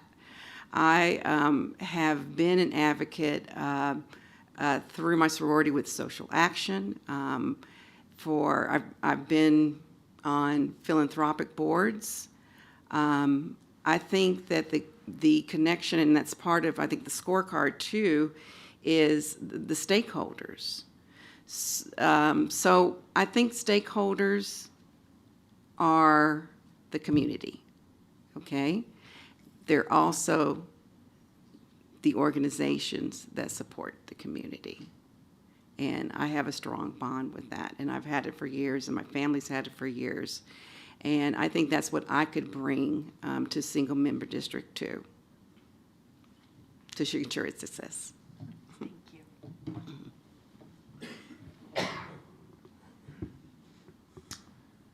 So in a educational marketplace that is competitive and people have choices, what do we as a district, what do you think we need to do to maintain or improve to be at the top of that list of school districts that people might consider?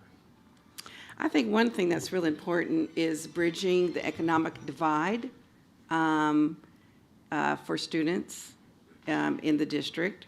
I think you do that, from what I just explained, by having community partnerships and also from private sector as well.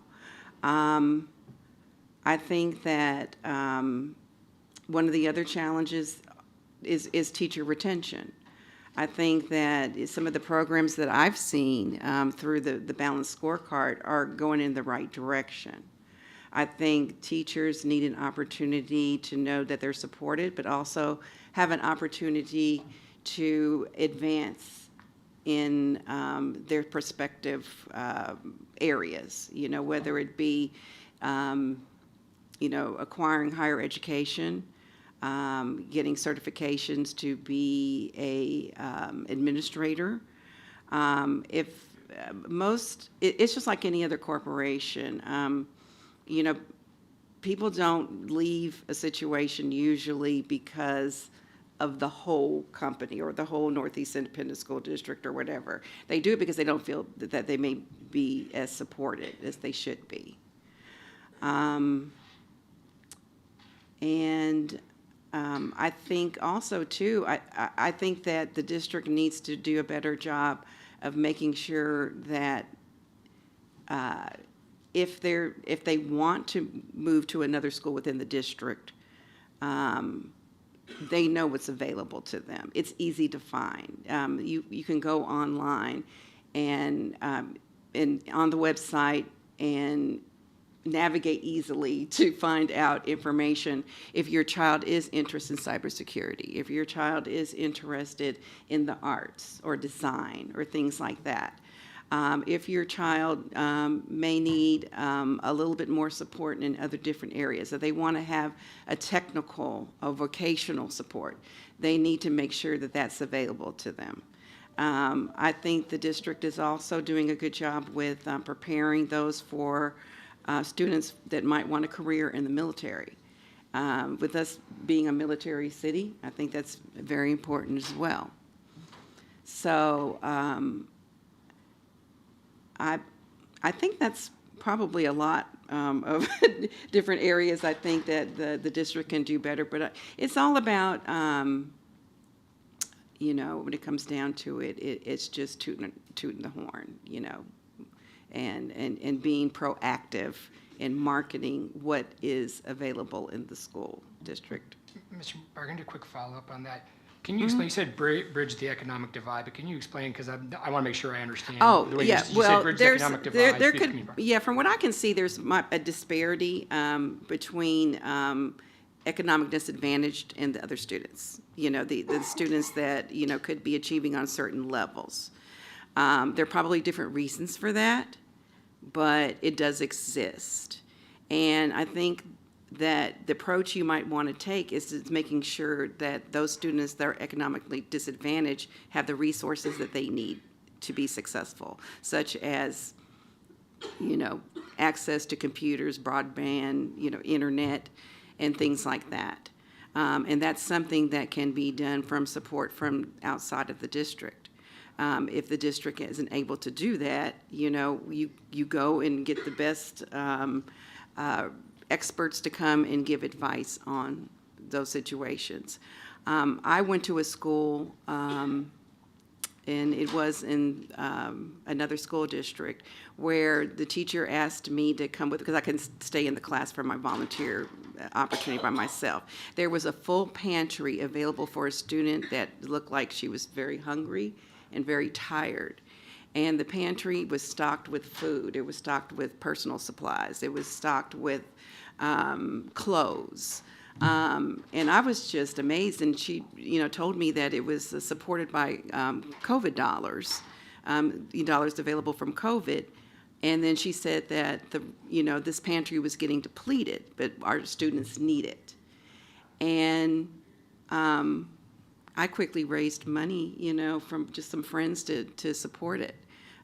Just so, you know, because I was just moved by it. I'm a passionate person. So when I saw her, you know, very quietly talk to the student, walk her into the pantry, she got what she needed, and she went back to class to learn.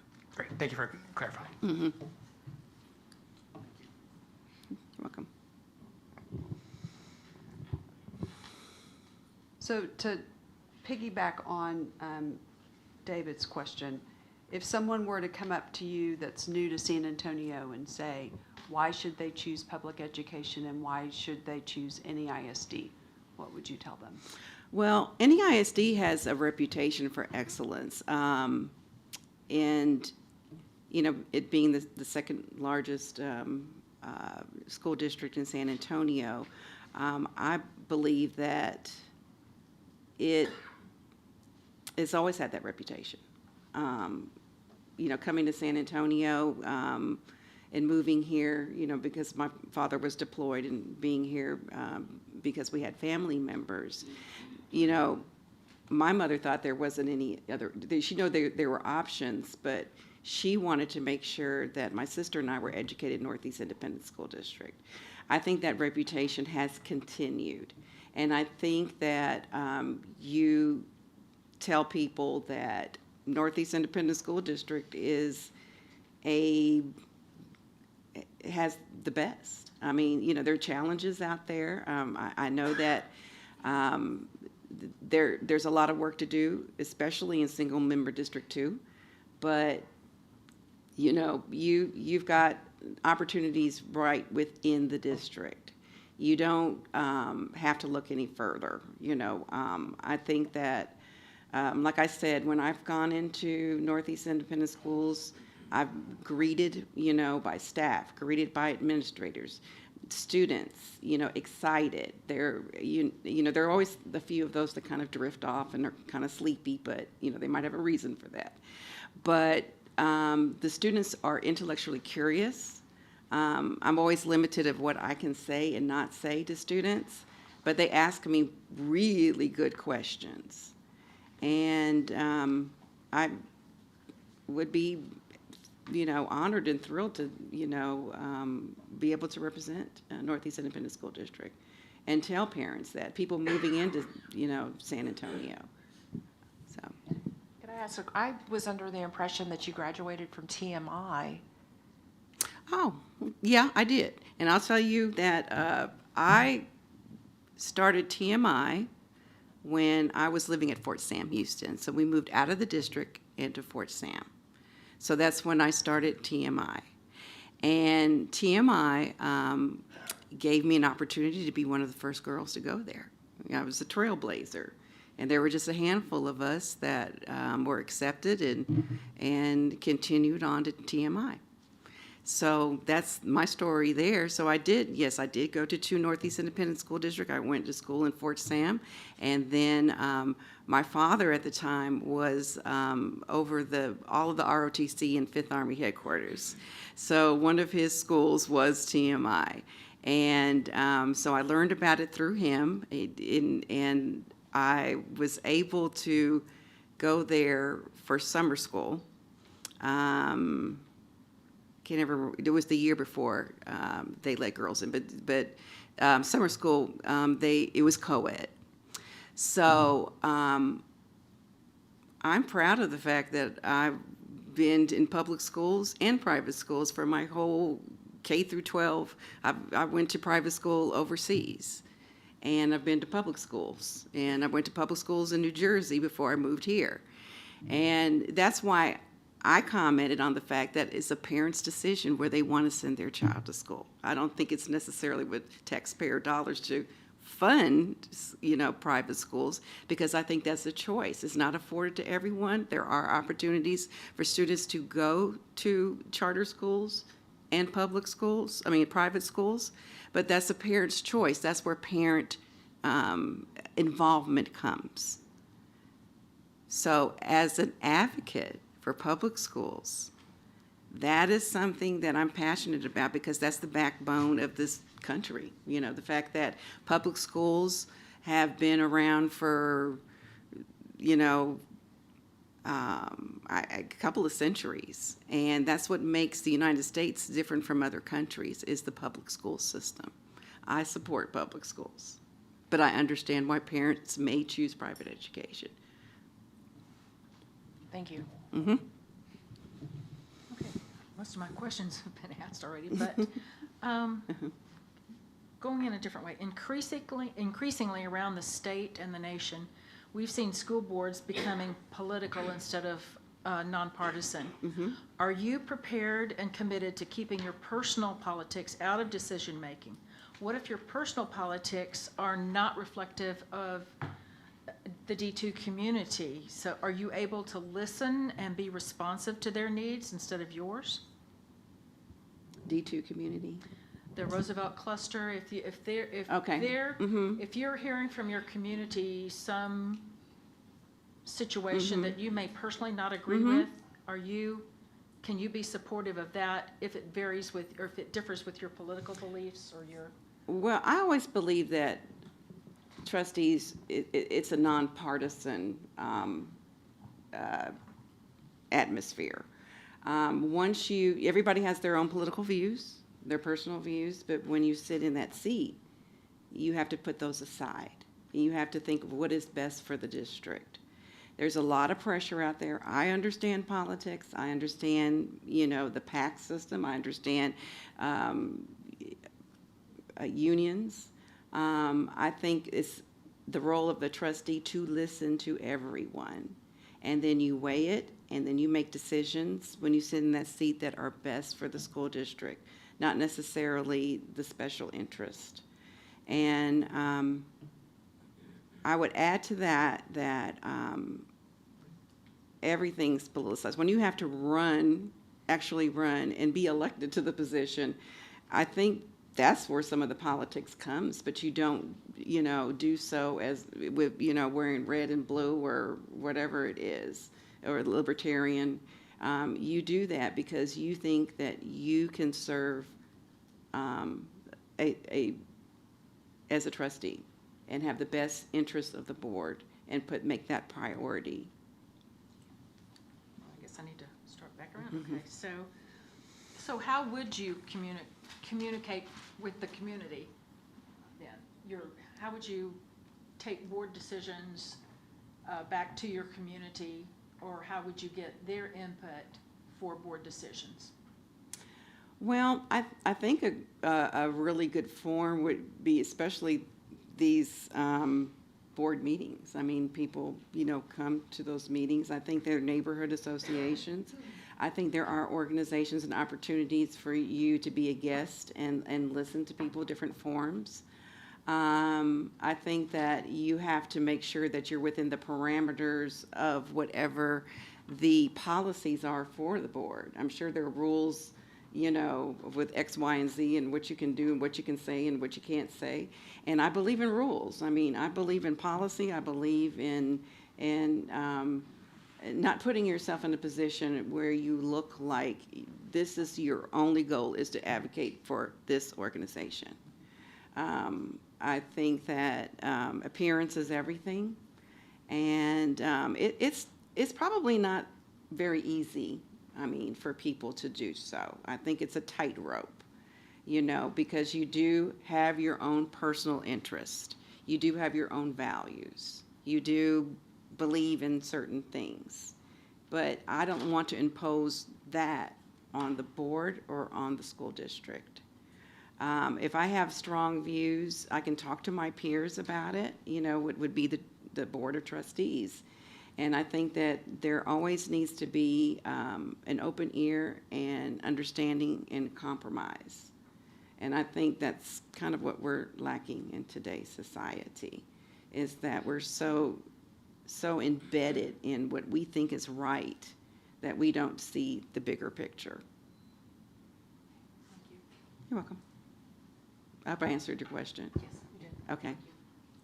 So we have 4 minutes left. Does anybody have a press? Go ahead. It's my understanding that your husband is a lobbyist in Austin. How are you going to keep this? Because he also lobbies in the education field. I'm concerned because how can you not be influenced by your husband to get certain things passed? Or, because NEISD, let's face it, is a big district. We have a huge budget. How are you going to be able to separate that, him being a lobbyist, for the education department or whatever it is, it's something to do with education. How can you separate those two and be sitting on the NEISD board? Well, I guess I have to have a conversation with him because we've talked about conflicts of interest. And at the time, if you can tell me what particular group you think he represents, that is education. I know that he has had them in the past, but that's not his wheelhouse. I can assure you that. Also, I'm an independent thinker. We don't always agree on everything. I believe that I'm independent-minded. If I'm a trustee, you need to be influenced. We talk, but I don't need to be influenced by anybody he's representing. But we've had this discussion when I've started taking this journey, and we're able to discern that there is no conflict of interest on his representation. If there is, then, I'd be happy to discuss that with anybody. Okay.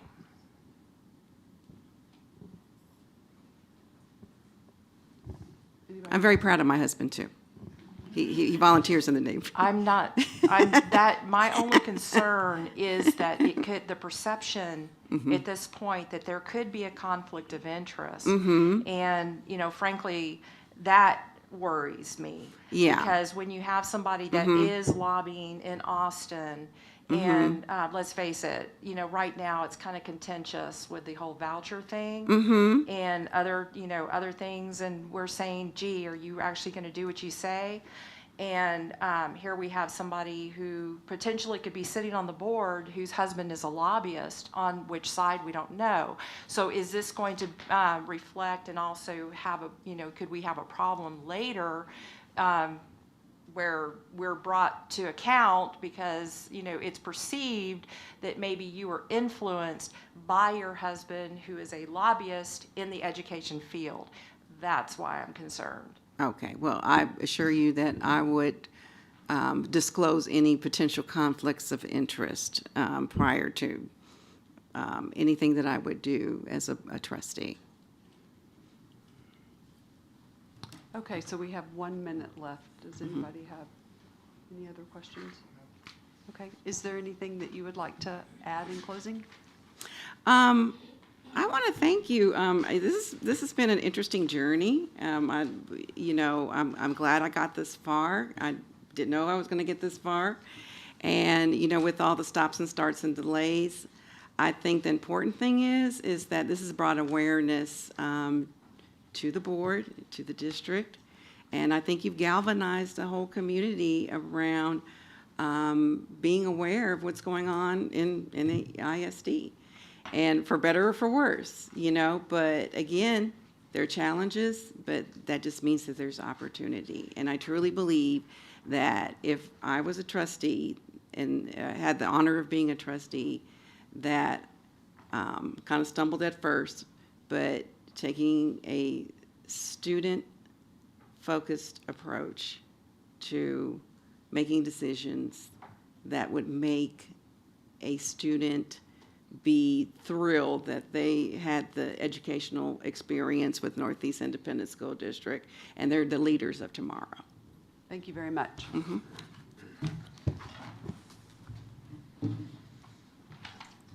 Thank you.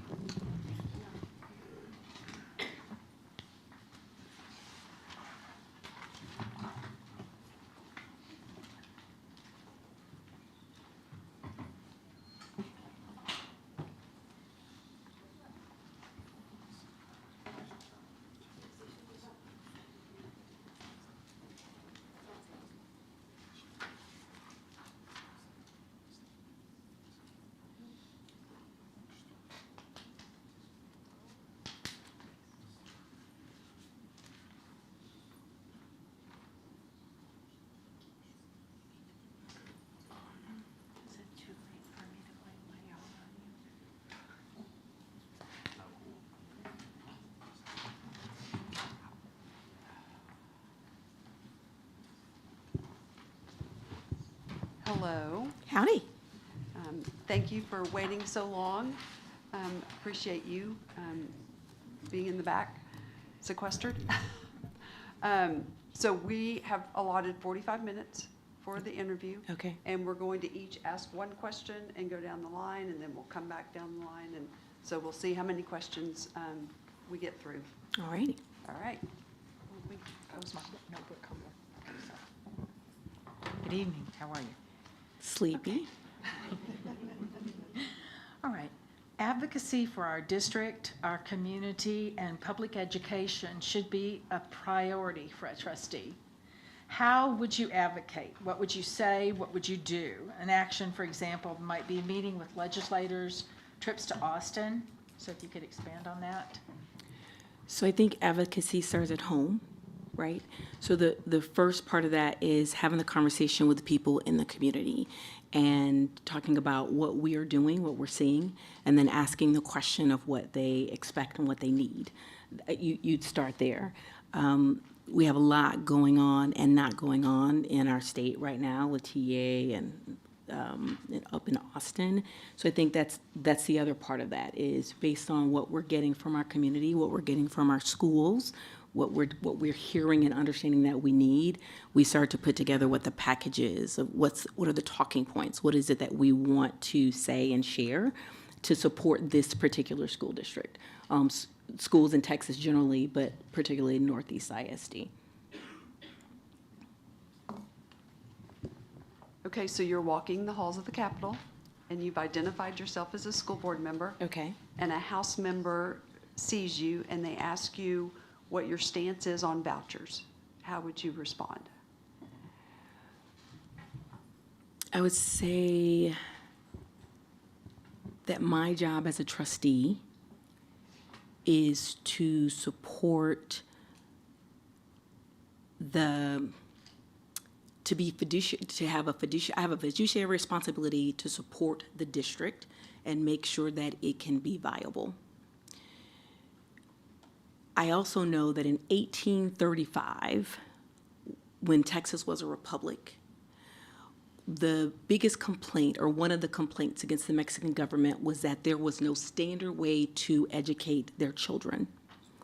And so in 1840, the state of Texas decided that we would have a public school system. And in 1845, they began to tax the land to support public schools. So we have a history of saying that our children should be educated and that we, the public, should educate those children. We put standards and rules and governance around what that looks like, right, to make sure that we had some consistency.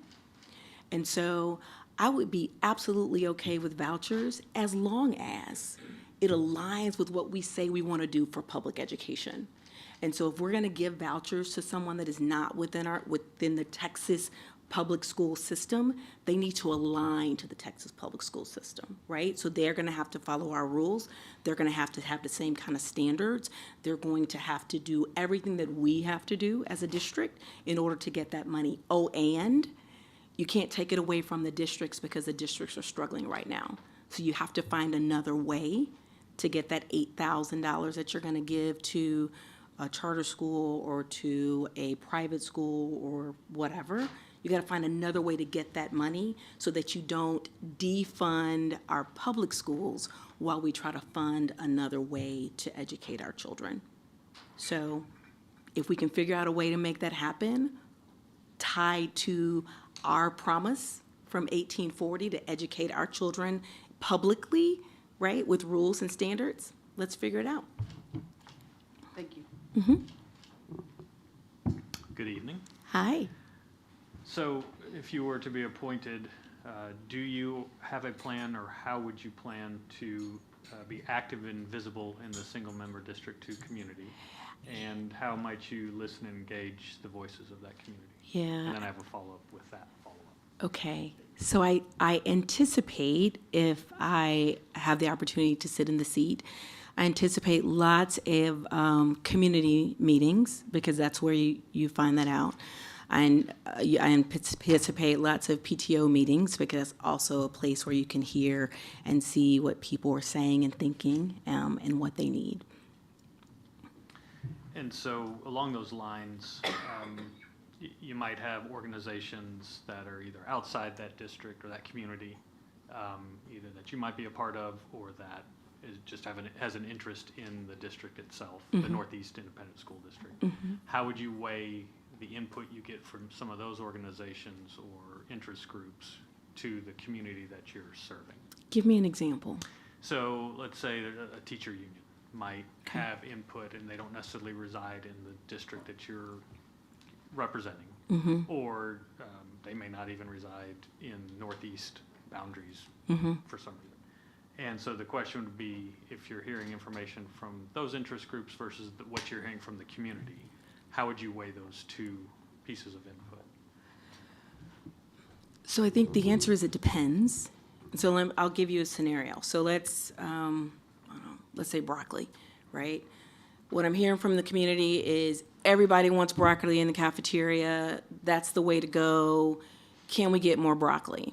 And then what I'm hearing from the interest group is broccoli's not the thing. No to broccoli, right? So they're opposing views.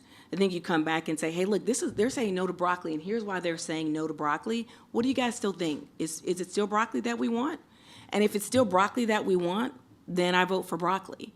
But if we get a different voice and we take it back to our constituents and they say, okay, that makes sense, we're not going to have broccoli anymore, then I vote for no broccoli. But at the end of the day, it's the people in District 2 that get to decide the voice that sits for them there, right? So you have to listen to all the voices, I think, because that's the only way you can have really good, thoughtful dialogue and discourse.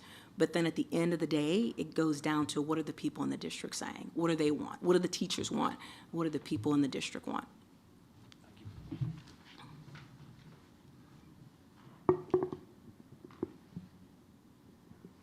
Good evening, and How thank are you for you? being here.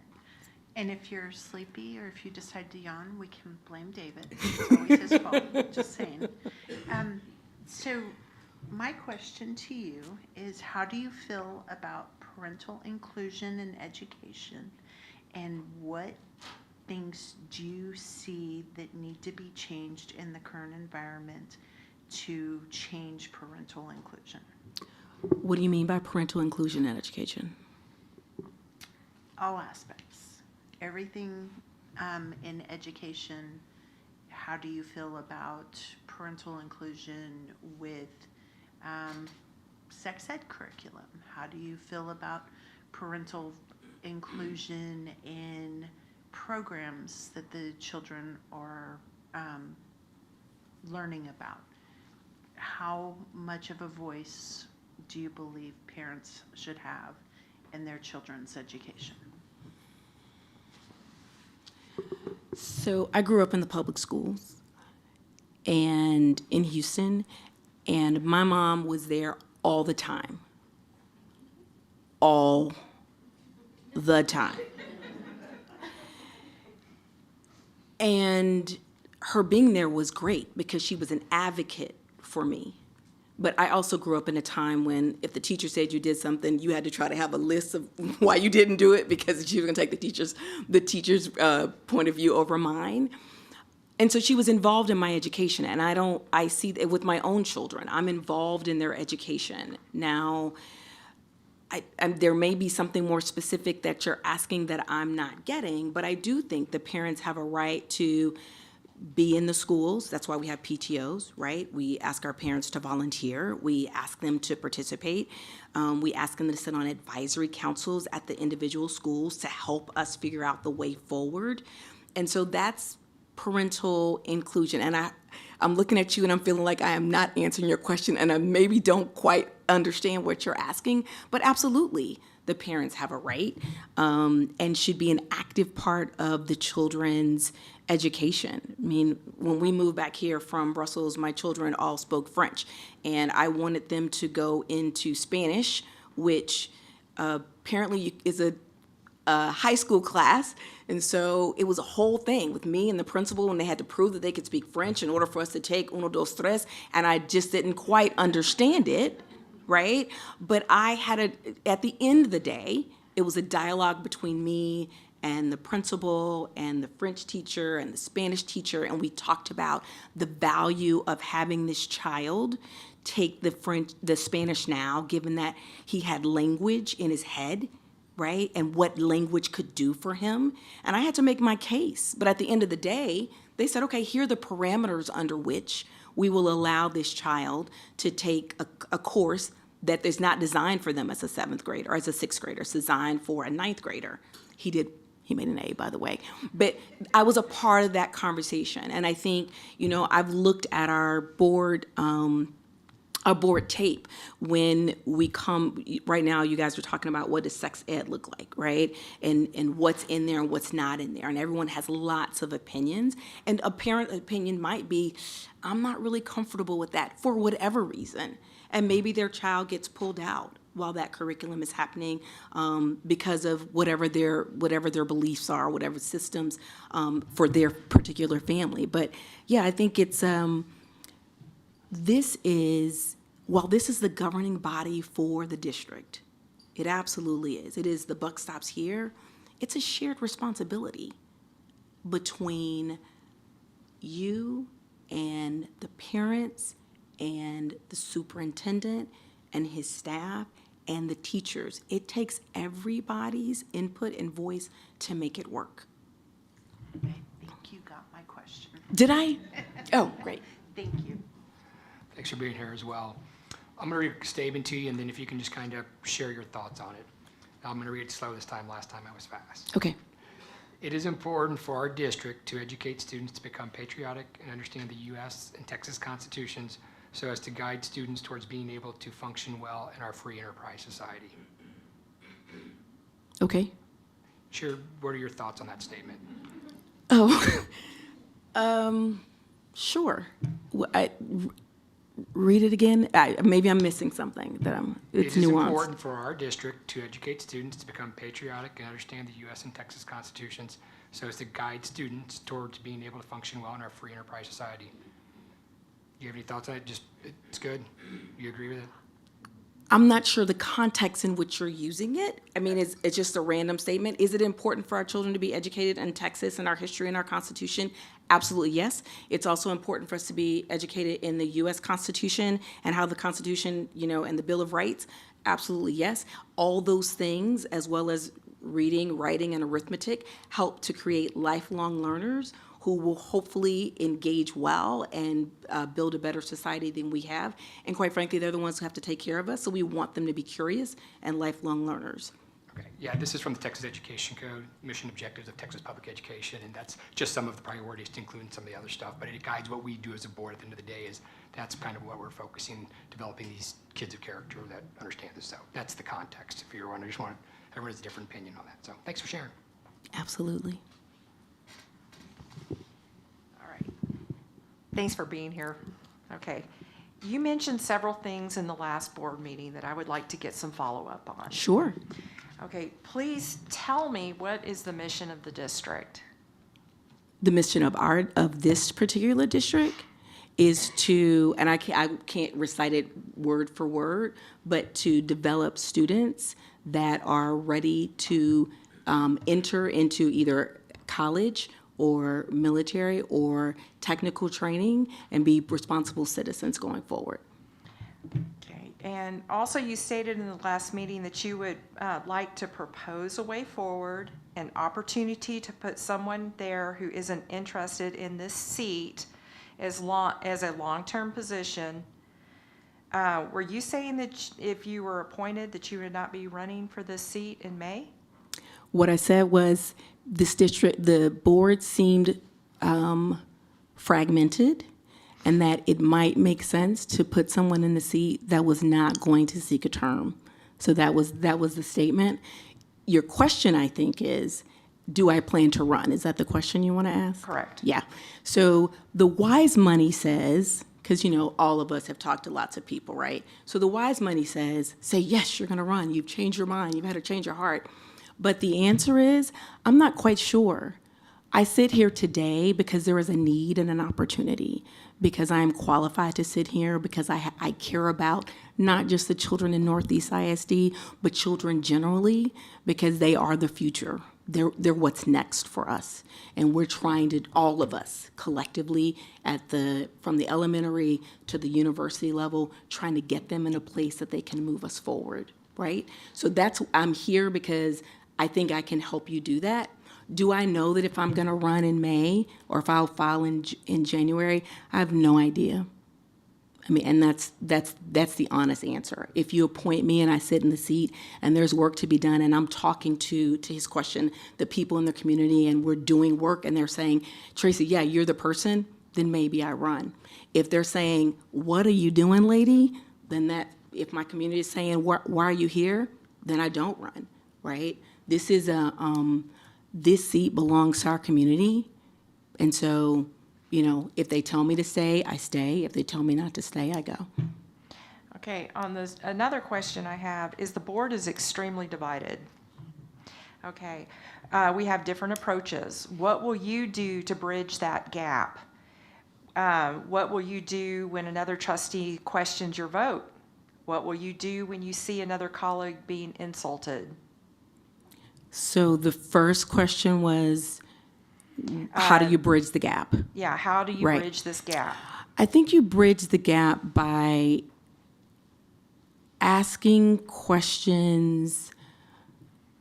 Well, let me back up. I think you bridge the gap first by not coming in with you come in with an opinion, but not something that you're married to. Because when you're married to it and there is no other way, like this is the way it's got to be, then there's nowhere to go, right? So you come in with what is everyone's point of view, and where are the spaces that we can find overlap and we can find agreement. And you work incrementally to find agreement. So that's the first thing. And I think that's hard in everyday life. It's hard in your household. It's hard here, right? But that's how you do it. And you have to slowly but surely earn trust one with another, individually and then collectively, so you can know that, okay, yeah, we are on the same page. How can I give a little here, you give a little there, so that we can come together and move forward? And then the second question, you got to help me again. Okay. Well, you're doing great on the other ones. Let's see. We have, what will you do when you see another colleague being insulted? So I think it depends on where we are. It's never appropriate. This is Tracy's opinion, obviously. It's not appropriate, especially in public, right? I think when you're, my guess is you guys spend a lot of time together behind the closed doors, and you may fight like brother and sister, and maybe that's where you can be a little more, cheeky, right? But it's never appropriate in public. And I think it becomes incumbent upon everyone to say, hey, wait, let's back up, because this is not who we are. And not only this is not who we are, but this is not the message we want to send to our community. And it's definitely not the message we want to send to our children, who we are trying to strive to have good character. Thank you. You're welcome. I'm going to read a short excerpt from the Texas Association of School Board videos and then ask a question after that. Just as, Videos? yeah, they're school board training, sorry. Okay. It's the video, but I'm just going to read the text because it's short. Okay. But this is for prospective school board members. Board members are unpaid. It's a rewarding but time-consuming job. You're called to do various things because you're on the school board, to do your research for your board packets, be educated on what's going on. Besides preparing for board meetings, there are many obligations which will dominate your time. As a board member, it's essential to be present and visible at school functions. They're all our kids now. They're all your kids now. You need to show up at campus events. Local events will fill up a good portion of your time. But on top of that, there's also board training. So what are your thoughts on both the time commitment and what's your view on the statement, they're all your kids now? 100% agree. They're all our kids, whether we're sitting on the board or not, because they're a part of our community. So I cannot emphasize that enough. Yeah, I understand, because I talked to some friends who are on boards in other cities, spend a lot of time doing stuff, right? Other stuff, but it's probably the cool stuff. I would want to be at the elementary and middle school because I think those kids are fun, and it's good to see their energy. But yeah, that's part of it, and that's the beauty of spending time in the schools is that the children get to see you. And they know that this is the person who's helping making decisions for my school. This is my representative. And then hopefully if they see you in a space where they feel safe, they can tell you what they really think. And then that can inform some decisions that you make about what you do going forward. So it will take a lot of time, I'm sure, but hopefully it'll be productive time because you'll learn as much as you give. Okay, great, thank you.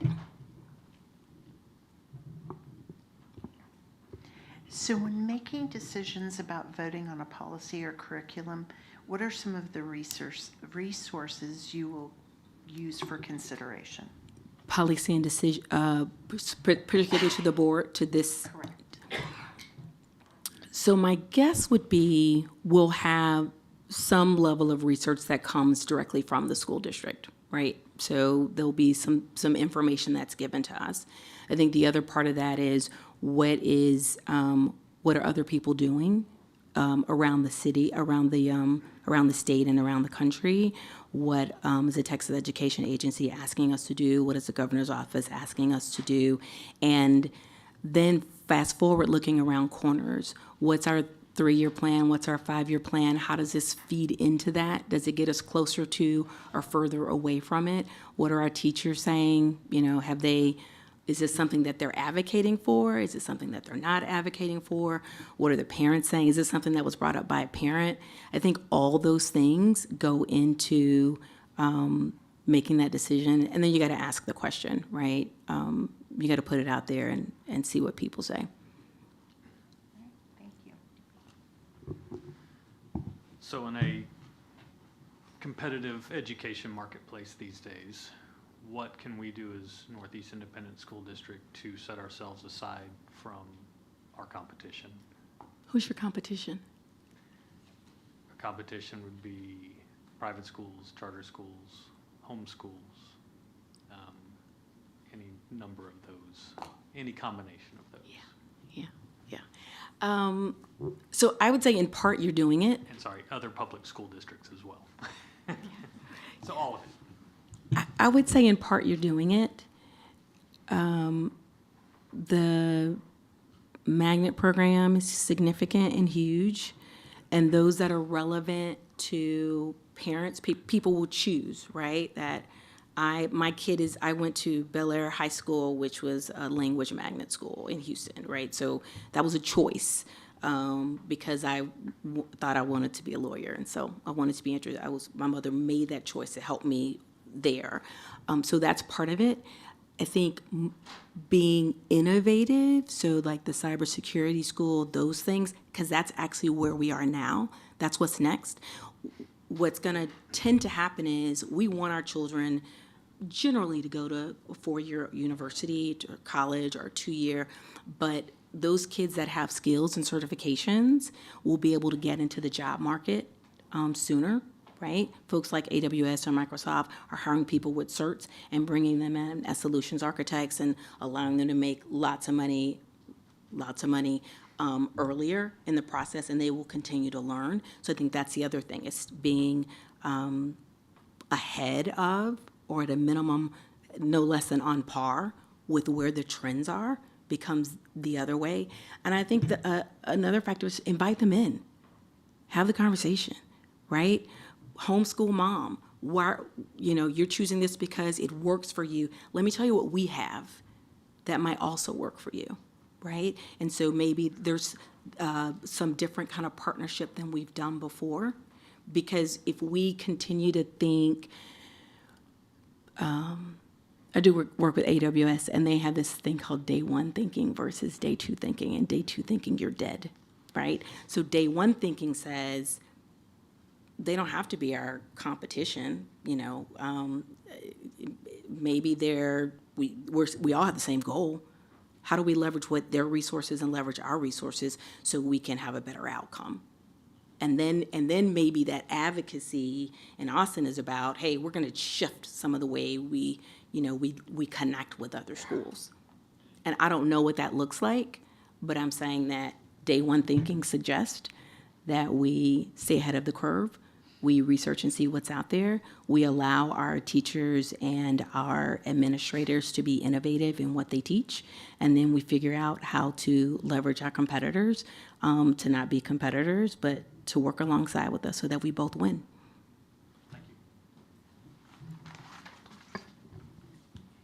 Can you describe a time that you've set aside your individual needs for the common good?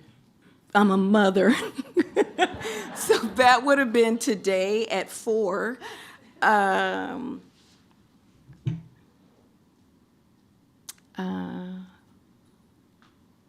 I would say moms do it all the time, but that's probably not the answer that you're looking for.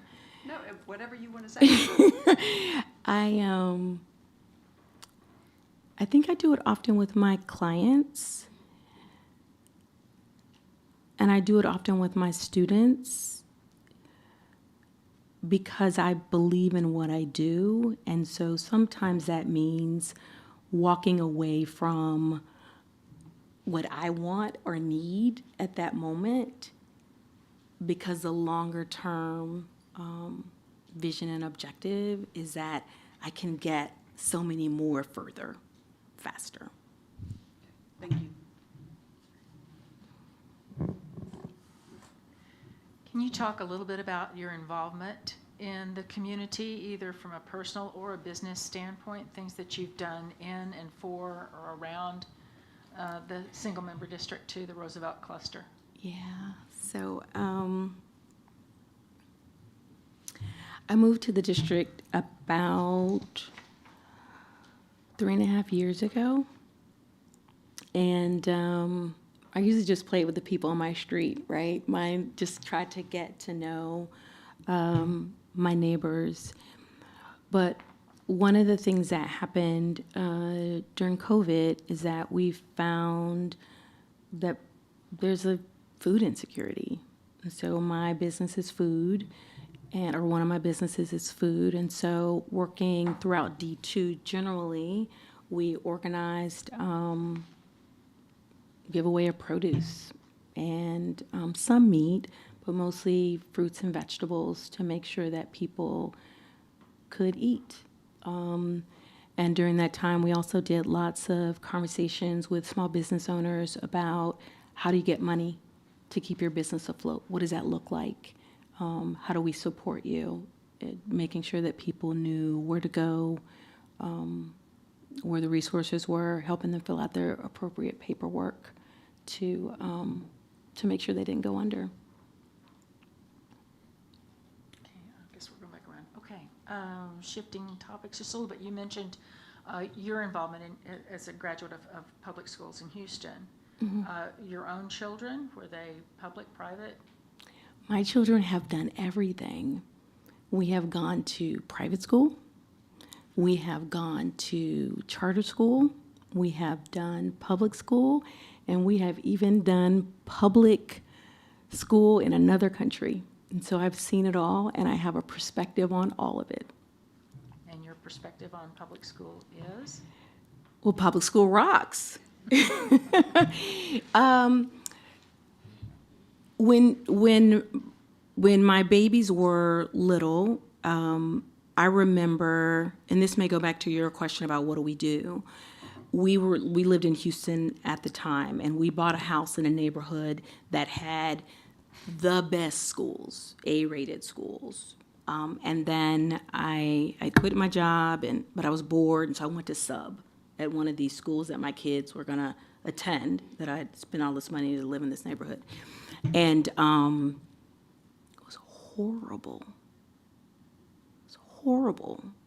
The discipline, it's a really, really bad experience. And I remember going home saying, the kids can't go to school there. And so we made an active choice, or I made an active choice. My daughter was not yet in kindergarten, to say the best school in Houston is Kincaid. We applied, got them in, and they went to Kincaid for several years. And it was a wonderful experience. It was a private school experience. It was great. Lots of resources. Beautiful, right?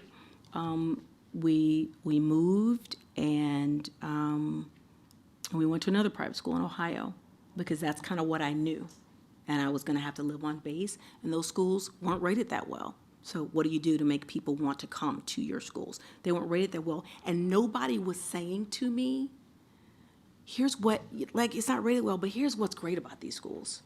And I was young enough and naive enough to think if I paid more, I would get more, right?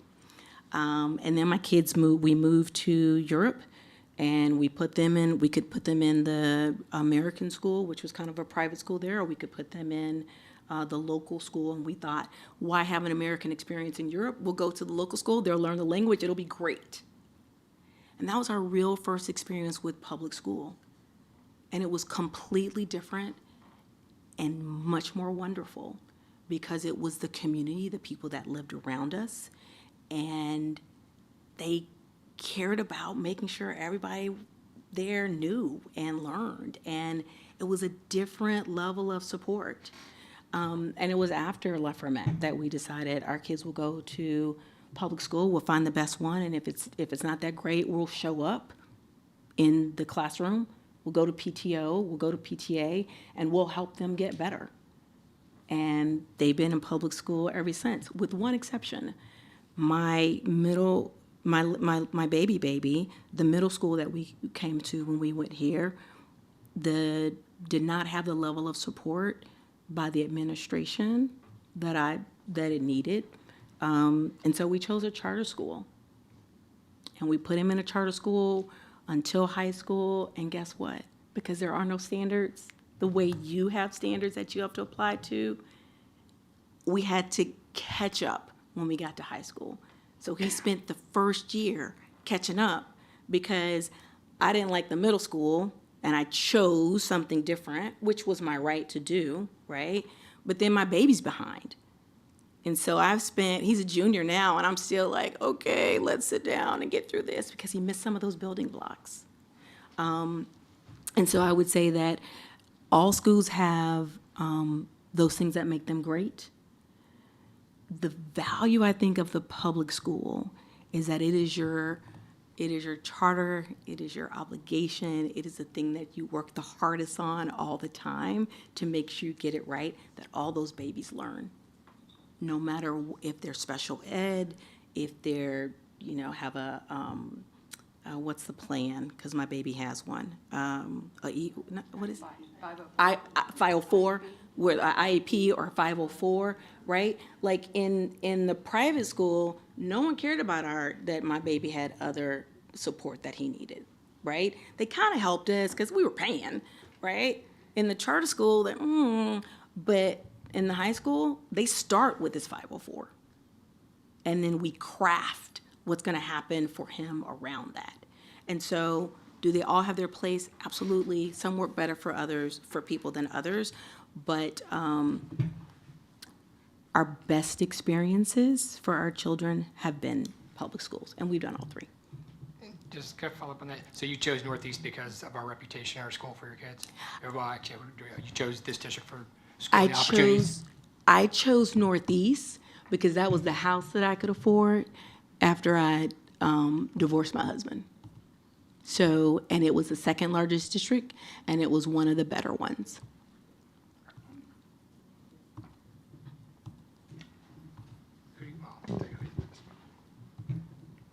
Okay, everybody's kind of taken some of my other questions, so I'll ask you this. So being on the board is somewhat of a time commitment. Do you have the time to be in the seat and on the board with because it sounds like you're teaching and you've got a business and. Busy. I am really busy, and I would say that's an excellent question. That I was talking to a friend about, like, what's your bandwidth for this?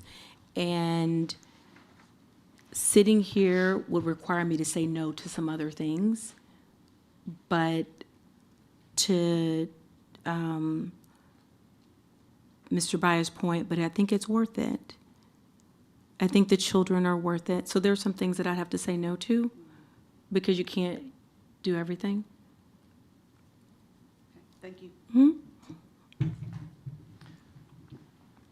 And Ms. Villarreal, I might be taking your previous question about budget.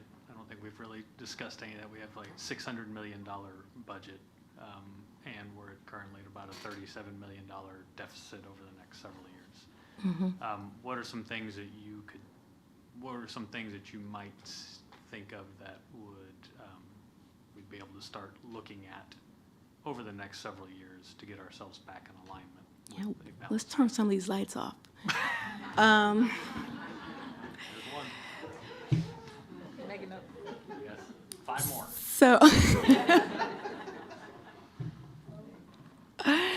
So I think with any business, when you look at the budget, you have to think about, what is an absolute, what's required, and what is a nice to have. And so really, what are those things for us as a district? We know that we have to pay our teachers well, or they'll go somewhere else. We know that we have to have the latest technology so that we are a preferred place to be. We know that we have to pay our staff. We know that we have to have really great benefits. And so that becomes a big part of your budget. Like labor is usually a really expensive part of your budget. But where can we either, and I'm not sure what the answer is, but where can we either cut back without reducing the benefit for someone, or where can we get more? So what is our foundation doing to support us? Can we have the foundation? One of the things that you guys offer, for example, is reimbursement for teacher when they buy supplies, which always floors me that our teachers are buying supplies, but we reimburse those teachers for supplies. Is that something, instead of coming out of your budget, can come out of, from, say, the foundation, right? So little things like that begin to chip away. It's not gonna get you to $35 million, but you start to chip away and then just rethinking about how you do things. The other thing, and I'm not sure that I exactly understand how Robin Hood works. I've heard so much about it, but I'm not sure that I totally understand that. What, should I not say? You're like, don't talk? Right? But how, you ask about advocacy, right? Is that part of our advocacy that, you know, our tax dollar, we're getting $1, and of that dollar, we're getting 58 cents or 52 cents. I'm not sure what the number is, right? And we really need 60 cents of that dollar, right? Is that part of the conversation that we're having in Austin to help? Because that's going to help you more than the $250,000 that you're giving your teachers for school supplies, right? To try to get back to balance. Thank you.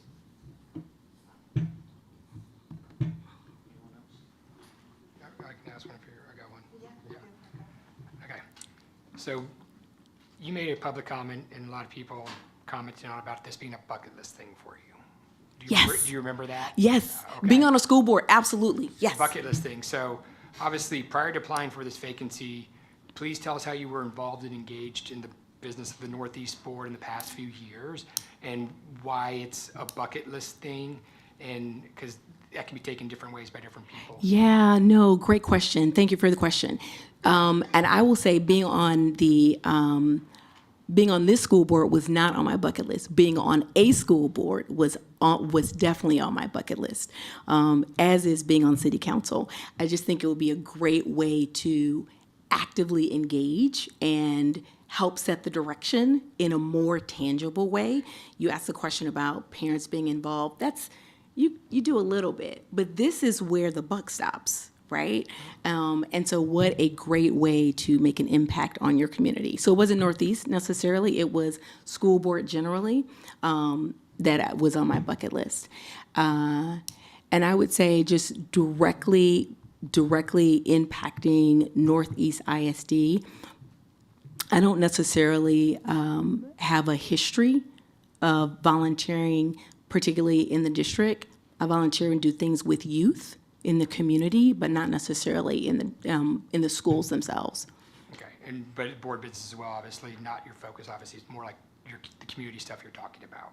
Yep. Okay, great. This is kind of a two-part question. Yes, ma'am. Okay, because it was my understanding that your kids go to Alamo Heights. So I have a daughter at LSU. Okay, I have a son at Penn State, and I have a junior at Alamo Heights. okay. Because here, I'm always, I don't know, I'm very vocal about, you know, trying to hold on to our students, and I'm trying to figure out, you know, what was your thought process when you put your child at Alamo Heights versus NEISD? When I moved to San Antonio, and this goes back to Mr. Hilliard's earlier question, why did you move into NEIC? When we moved to San Antonio, we moved to Alamo Heights. And so my children went to school in Alamo Heights. They graduated from Alamo Heights, except for the baby. When I divorced my husband, I needed to move as close to the old homestead so that my child could have consistency. Understood. And this brings it to the second part of the question. Sure. Okay.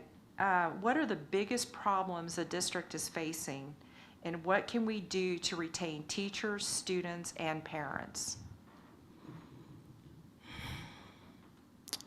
Students tie back to parents, I think.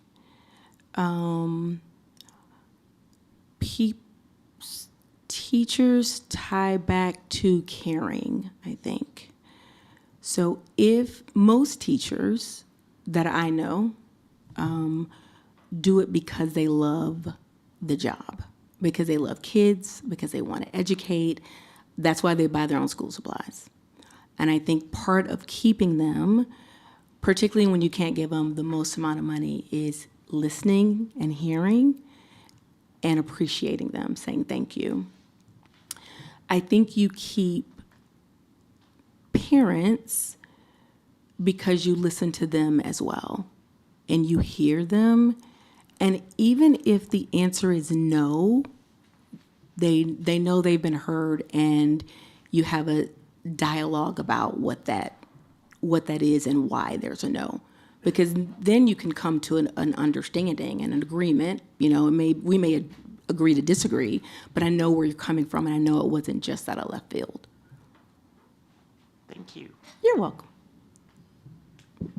How much time? We've got 3 minutes and 42 seconds. Does anybody else have, did you want to go, Marsh, we skipped you last time, you got one, I got one more, but. Yeah, I have one where I can ask. So several new laws have been put in place as of September 1st. So back to the walking through the Capitol scenario. How will you handle public concerns regarding some of these more controversial laws? Like what? One of the laws is surrounding parents' rights. And so parents have the right to determine the curriculum, particularly around sex ed. So choosing what curriculum goes into the school, or choosing what their child will or will not learn. Some of those things are controversial. There's two sides to that. Some don't like that. Some parents have the right to make those decisions. I've heard statements such as, do you have a degree in education to make those decisions? And some people wholeheartedly want those decisions for their children. Is your question, we're going to do this again because I'm not quite sure what your question is. Help me. So you are walking through Austin, Okay. and a House member says, hey, we just passed this bill, I hate it. Okay. But you're a board member. Okay. The bill's passed, the Okay. law's signed. Okay. What's your response? Do you want to go get some coffee? Because it's a law. And so there's no, our job, in addition to being, responsible for the students and the finances and making sure our children are prepared for what's next, is to uphold the law. And so if it's the law, there's nothing else to talk about. That, that's unfortunate that you dislike it, but that's where we are. Now, we as a body may come back and say, here's the law, we're uncomfortable with it. How can we advocate? But that would be something we would do here.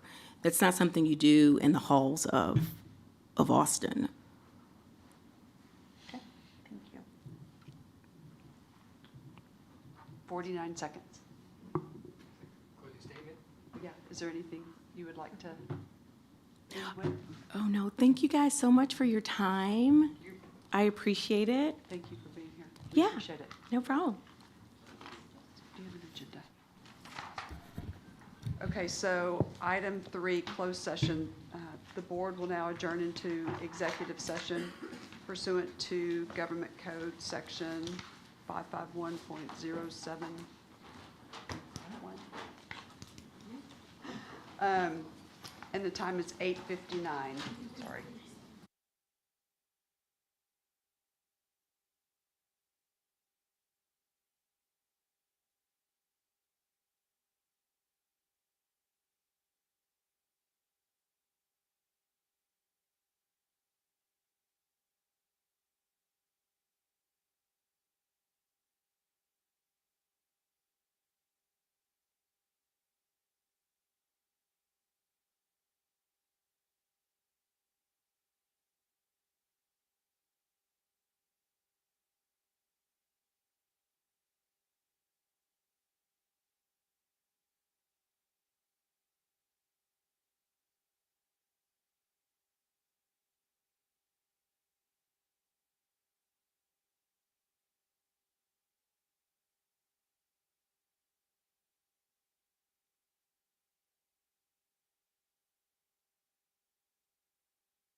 The board will now reconvene into open session, and the time is 10:49.